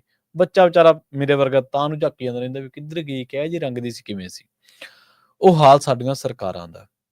ਸਰਕਾਰਾਂ ਇੱਕ ਚੀਜ਼ ਦੇ ਵੱਲ ਧਿਆਨ ਦਵਾ ਕੇ ਲੋਕਾਂ ਦਾ, ਧਿਆਨ ਭਟਕਾ ਕੇ ਕਹਿ ਲਓ, ਧਿਆਨ ਦਵਾ ਕੇ ਕਹਿ ਲਓ, ਬਾਅਦ ਦੇ ਵਿੱਚ ਉਹ ਅਜਿਹੀਆਂ ਪਾਲਿਸੀਆਂ ਲੈ ਆਉਂਦੇ ਨੇ, ਅਜਿਹੇ ਕਾਨੂੰਨ ਲੈ ਆਉਂਦੇ ਨੇ ਜਿਹਦੇ ਨਾਲ ਲੋਕਾਂ ਦਾ ਜੀਣਾ ਦੁਸ਼ਵਾਰ ਤਾਂ ਹੁੰਦਾ ਹੀ ਹੁੰਦਾ, ਬਲਕਿ ਉਹਨਾਂ ਦੇ ਹੱਕ ਹਕੂਕ ਜਿਹੜੇ ਕਿ ਇੱਕ ਆਮ ਬੰਦੇ ਦੇ, ਇੱਕ ਆਮ ਬਸ਼ਿੰਦੇ ਦੀ ਜ਼ਿੰਦਗੀ ਜਿਉਣ ਦੇ ਲਈ ਬੜੇ ਜ਼ਰੂਰੀ ਨੇ, ਉਹ ਖੋਹੇ ਜਾਂਦੇ ਆ। ਉਹਦਾ ਆਧਾਰ ਖੁੱਸ ਜਾਂਦਾ। ਕੋਈ ਵੀ ਗੱਲ ਆਪਾਂ ਕਿਸੇ ਆਧਾਰ ਤੇ ਕਰਦੇ ਆ ਨਾ, ਆਪਾਂ ਕਹਿੰਦੇ ਹਾਂ ਕਿ ਸਾਨੂੰ ਜੇਕਰ ਗੱਲ ਕਰਨ ਦੀ ਆਜ਼ਾਦੀ ਹੈ ਤਾਂ ਇਹ ਕੰਸਟੀਟਿਊਸ਼ਨਲ ਦੀ, ਮੈਂ ਇੰਡੀਅਨ ਕੰਸਟੀਟਿਊਸ਼ਨ ਦੀ ਗੱਲ ਕਰਦਾ, ਉੱਥੋਂ ਦੀ ਸੰਵਿਧਾਨ ਦੀ ਗੱਲ ਕਰਦਾ, ਤਾਂ ਉੱਥੋਂ ਦੀ 14ਵੇਂ ਆਰਟੀਕਲ ਦੇ ਤਹਿਤ ਜਾਂ 19ਵੇਂ ਆਰਟੀਕਲ ਦਾ ਅਸੀਂ ਹਵਾਲਾ ਦਿੰਦੇ ਹਾਂ ਕਿ ਮੇਰਾ ਹੱਕ ਹੈ, ਮੈਂ ਤਾਂ ਗੱਲ ਕਰ ਰਿਹਾ, ਤਾਂ ਸਰਕਾਰ ਦੀ ਆਲੋਚਨਾ ਕਰ ਰਿਹਾ, ਮੈਨੂੰ ਫਰੀਡਮ ਆਫ ਸਪੀਚ ਨੇ ਇਹ ਗੱਲ ਇਹ ਹੱਕ ਦਿੱਤਾ। ਤਾਂ ਸਰਕਾਰਾਂ ਹੌਲੀ-ਹੌਲੀ ਤਬਦੀਲੀਆਂ ਕਰਦੀਆਂ ਨੇ। ਤੁਸੀਂ ਦੇਖੋ ਕਿ ਜਦੋਂ ਇਹਨਾਂ ਨੇ ਨੋਟਬੰਦੀ ਦੇ ਵਿੱਚ ਬੁਰੀ ਤਰ੍ਹਾਂ ਦੇ ਨਾਲ ਪਿੱਟ ਗਈ ਸਰਕਾਰ, ਬਹੁਤ ਬੁਰੀ ਤਰ੍ਹਾਂ ਨਾਲ ਫਲੋਪ ਹੋ ਗਈ, 150-200 ਬੰਦਾ ਮਰ ਗਿਆ, GDP ਥੱਲੇ ਡਿੱਗ ਪਈ, ਬਹੁਤ ਕੁਛ ਹੋਇਆ, ਤਾਂ ਸਰਕਾਰ ਨੇ GST ਲਿਆਂਦਾ। GST ਉਹਦੇ ਇੱਕ ਬਦਲ ਵਜੋਂ ਪੇਸ਼ ਕੀਤਾ ਕਿ ਜਿਹੜੇ ਲੋਕ ਨੋਟਬੰਦੀ ਦੇ ਕਰਕੇ ਸਰਕਾਰ ਦੇ ਕੱਟੜ ਆਲੋਚਕ ਸੀ, ਉਹਨਾਂ ਨੂੰ ਇੱਕ ਵਾਰੀ ਫੇਰ ਜੋੜ ਲਿਆ ਕਿ ਜੀ ਸਰਕਾਰ ਤਾਂ ਦੇਸ਼ ਹਿੱਤ ਲਈ ਕੰਮ ਕਰ ਰਹੀ ਹੈ, ਦੇਸ਼ ਦਾ ਟੈਕਸ ਇਕੱਠਾ ਕਰ ਰਹੀ ਹੈ। ਉਹਨਾਂ ਭਲੇ ਮਾਨਸਾਂ ਨੇ, ਪਤਾ ਨਹੀਂ ਤਾਂ ਉਹਨਾਂ ਨੂੰ ਪਤਾ ਨਹੀਂ ਲੱਗਿਆ, ਪਤਾ ਨਹੀਂ ਉਹਨਾਂ ਤੋਂ ਕੋਈ ਗਲਤੀ ਹੋ ਗਈ, ਉਹ ਸਰਕਾਰ ਦੇ ਕਿਸੇ ਦਬਕੇ ਹੇਠ ਸੀਗੇ। ਉਹਨਾਂ ਨੇ ਵਿਚਾਰਿਆ ਹੀ ਨੀਗਾ ਵੀ ਜੇਕਰ ਟੈਕਸਾਂ ਦਾ ਕੇਂਦਰੀਕਰਨ ਹੋ ਗਿਆ ਤੇ ਜਿਹੜੇ ਰਾਜਾਂ ਦੇ ਇਖਤਿਆਰ ਆ, ਉਹ ਕਿੱਧਰ ਜਾਣਗੇ। ਇਹਦੀ ਸਭ ਤੋਂ ਵੱਡੀ ਮਿਸਾਲ ਆ ਪੰਜਾਬ ਦੇ ਬਾਦਲ ਪਰਿਵਾਰ ਦੇ ਮਨਪ੍ਰੀਤ ਸਿੰਘ ਬਾਦਲ। 2012 ਦੇ ਵਿੱਚ ਤਾਂ ਉਹ ਰਾਗ ਅਲਾਪ ਰਹੇ ਸੀ, ਪੰਜਾਬ ਕਰਜ਼ਈ ਹੋ ਗਿਆ, ਸਬਸਿਡੀਆਂ ਘਟਾ ਦਿਓ, ਇਹ ਕਰ ਦਿਓ, ਫਲਾਹ ਕਰ ਦਿਓ, ਆਹ ਕਰ ਦਿਓ।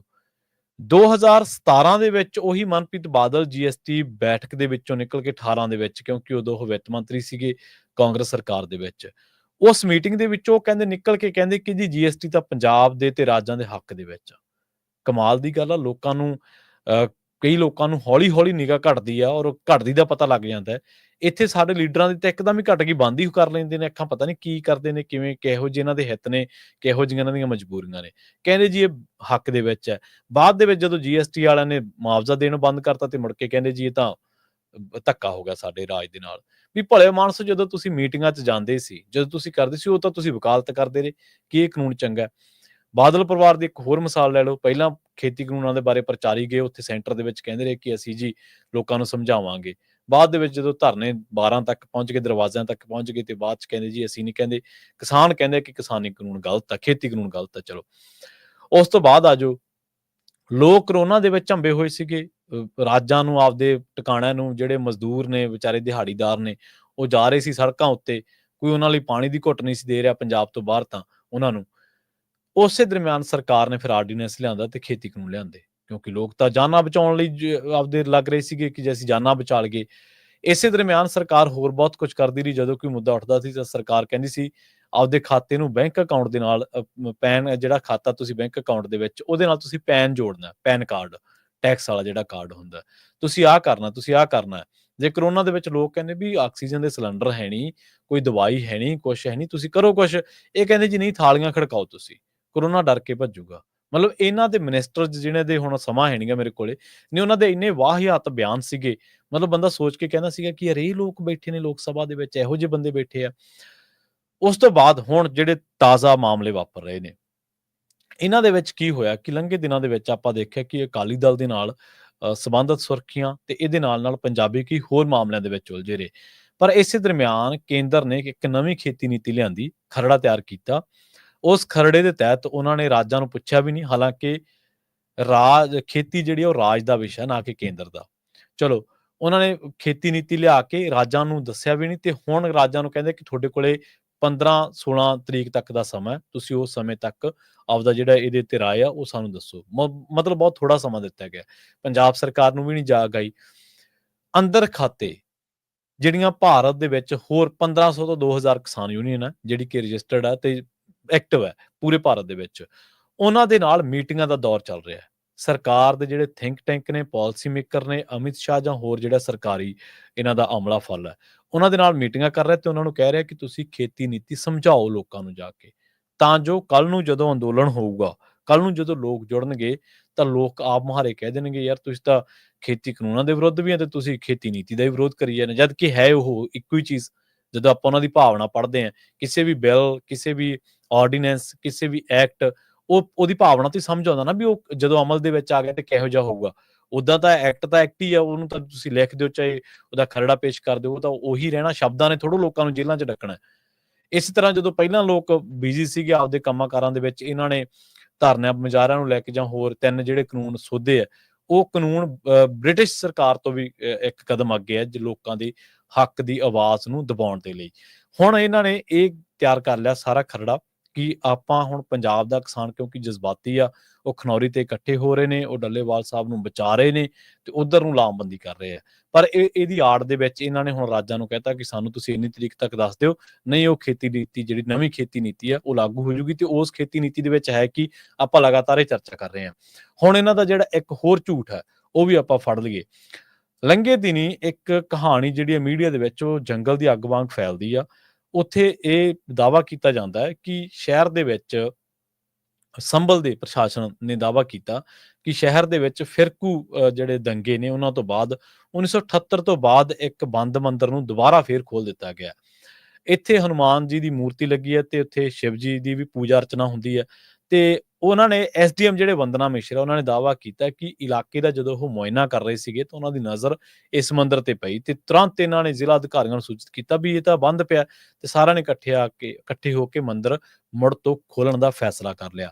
ਬੀਬੀ ਨੇ ਇਹ ਗੱਲ ਫੈਲਾਈ ਤੇ ਉਸ ਤੋਂ ਬਾਅਦ ਸਰਕਾਰ ਪੱਖੀ ਇੱਕ ANI ਨਿਊਜ਼ ਏਜੰਸੀ ਹੈ, ਉਹ ਨਿਊਜ਼ ਏਜੰਸੀ ਹੈ ਜੀ, ਵੀ ਉਹਨਾਂ ਦਾ ਨੈਟਵਰਕ ਜਿਹੜਾ ਬਹੁਤ ਵੱਡਾ ਦੇਸ਼ ਭਰ ਦੇ ਵਿੱਚ, ਉਹਨਾਂ ਦੀ ਜਿਹੜੀ ਇੱਕ ਟਵੀਟ ਜਾਂ ਇੱਕ ਫੁਟੇਜ, ਉਹ ਸਕਿੰਟਾਂ ਦੇ ਹਿਸਾਬ ਦੇ ਨਾਲ ਦੁਨੀਆ ਭਰ ਦੇ ਵਿੱਚ ਕਹਿ ਲਓ ਜਾਂ ਭਾਰਤ ਦੇ ਵਿੱਚ ਪੂਰੇ ਦੇ ਵਿੱਚ ਉਹ ਫੈਲ ਜਾਂਦੀ ਹੈ। ਵੱਖ-ਵੱਖ ਚੈਨਲ, ਹਜ਼ਾਰਾਂ ਚੈਨਲ ਨੇ ਜਿਹੜੇ ਉਹਨਾਂ ਤੋਂ ਫੀਡ ਲੈਂਦੇ ਨੇ, ਵੀਡੀਓ ਨੂੰ ਮੈਂ ਫੀਡ ਕਹਿ ਦਿੰਦੇ ਆਪਾਂ ਜਰਨਲਿਜ਼ਮ ਦੀ ਭਾਸ਼ਾ ਦੇ ਵਿੱਚ, ਉਹਨਾਂ ਤੋਂ ਜਿਹੜੀ ਵੀਡੀਓ ਲੈਂਦੇ ਨੇ, ਹਾਸਲ ਕਰਦੇ ਨੇ। ਉਹਨਾਂ ਨੇ ਇਹ ਚੀਜ਼ ਬੜੀ ਫੈਲਾਤੀ ਕਿ ਜੀ 78 ਸਾਲਾਂ ਬਾਅਦ, 1978 ਤੋਂ ਬਾਅਦ, ਮਾਫ ਕਰਨਾ, 1978 ਤੋਂ ਬਾਅਦ ਇੱਕ ਉੱਥੋਂ ਦੇ ਜਿਹੜੇ ਲੋਕ ਸੀਗੇ ਉਹਨਾਂ ਤੱਕ ਵੀ ਖਬਰ ਪਹੁੰਚੀ ਵੀ 1978 ਤੋਂ ਮੰਦਿਰ ਖੋਲਿਆ। ਉਹ ਜਿਹੜੇ ਮੰਦਿਰ ਨੂੰ ਚਲਾਉਣ ਵਾਲਾ, ਮੰਦਿਰ ਜਿਨ੍ਹਾਂ ਨੇ ਬਣਵਾਇਆ, ਉਹਨਾਂ ਦਾ ਨਾਮ ਧਰਮਿੰਦਰ ਰਸਤੋਗੀ ਆ, ਉਹ ਹਿੰਦੂ ਪਰਿਵਾਰ ਆ।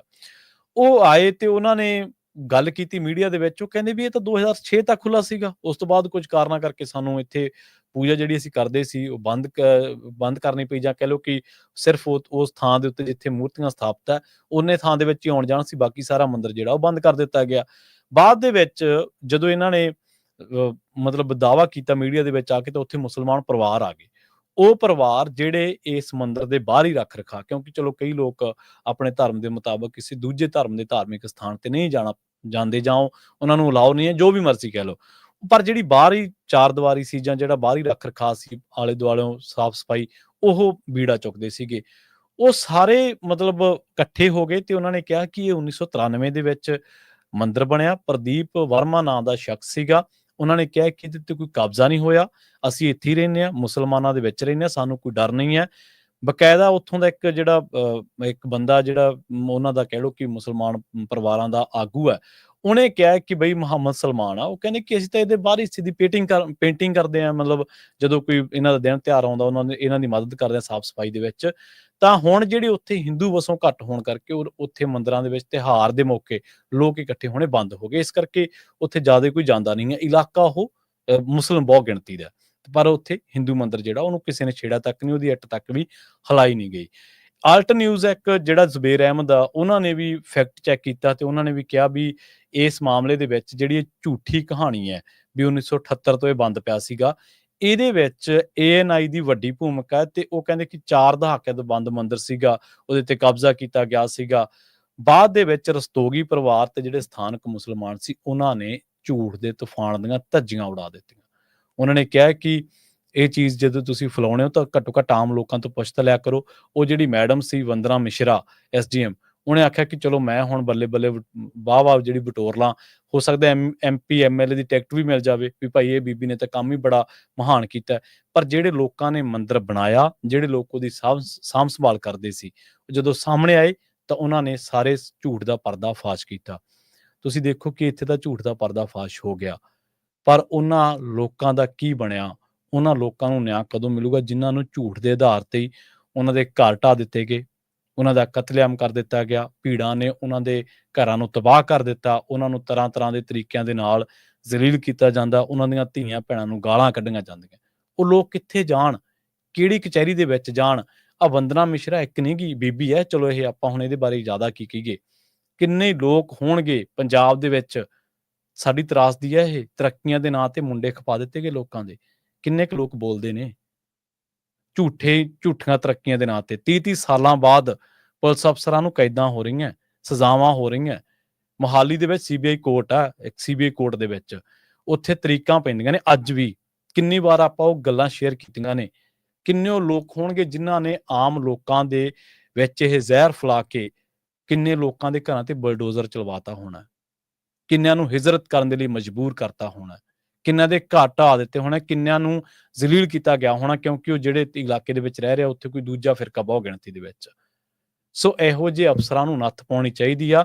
ਇਹ ਚੰਗਿਆੜੀ ਸਿੱਟ ਦਿੰਦੇ ਆ ਤੇ ਉੱਥੋਂ ਭੱਜ ਜਾਂਦੇ ਆ, ਪਰ ਬਾਅਦ ਦੇ ਵਿੱਚ ਉਸ ਚੰਗਿਆੜੀ ਦੇ ਵਿੱਚ ਜਦੋਂ ਭਾਂਬੜ ਮਚਦਾ ਨਾ, ਉਹਦੇ ਵਿੱਚ ਇਹਨਾਂ ਦਾ ਕੁਛ ਨਹੀਂ ਜਾਂਦਾ। ਉਹਦੇ ਚ ਆਮ ਬੰਦਾ, ਇੱਕ ਆਮ ਬਸ਼ਿੰਦਾ, ਇੱਕ ਮਾਤੜ ਬੰਦਾ ਮਾਰਿਆ ਜਾਂਦਾ, ਉਹ ਲੁੱਟਿਆ ਜਾਂਦਾ, ਉਹ ਕੁੱਟਿਆ ਜਾਂਦਾ, ਉਹ ਜ਼ਲੀਲ ਕੀਤਾ ਜਾਂਦਾ, ਉਹਦਾ ਕਤਲ ਕਰ ਦਿੱਤਾ ਜਾਂਦਾ, ਉਹਦੇ ਆਰਥਿਕ ਅਸਾਸੇ ਖੋਲੇ ਜਾਂਦੇ ਆ।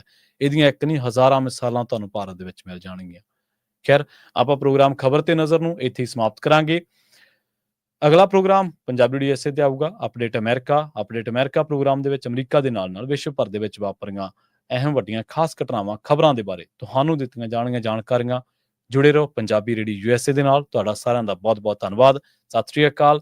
Update America program Punjabi radio USA ਦੇ ਅਫੀਸ਼ੀਅਲ YouTube ਚੈਨਲ ਤੇ ਪੰਜਾਬੀ TV USA ਦੇ ਅਫੀਸ਼ੀਅਲ YouTube ਚੈਨਲ ਤੇ ਲਾਈਵ ਟੈਲੀਕਾਸਟ ਕੀਤਾ ਜਾਂਦਾ। ਤੁਸੀਂ ਹਜੇ ਤੱਕ ਜੇ ਇਹਨਾਂ ਦੋਨੇ ਪਲੇਟਫਾਰਮਸ ਦੇ ਉੱਤੇ, ਦੋਨਾਂ ਮੰਚਾਂ ਦੇ ਉੱਤੇ ਨਹੀਂ ਜੁੜੇ ਤਾਂ ਇਹਨਾਂ ਚੈਨਲਸ ਨੂੰ ਸਬਸਕ੍ਰਾਈਬ ਕਰ ਲਓ ਤੇ ਬੈਲ ਆਈਕਨ ਦਬਾਉਣਾ ਨਾ ਭੁੱਲਿਓ। ਬਹੁਤ ਬਹੁਤ ਧੰਨਵਾਦ। ਸਤਿ ਸ੍ਰੀ ਅਕਾਲ।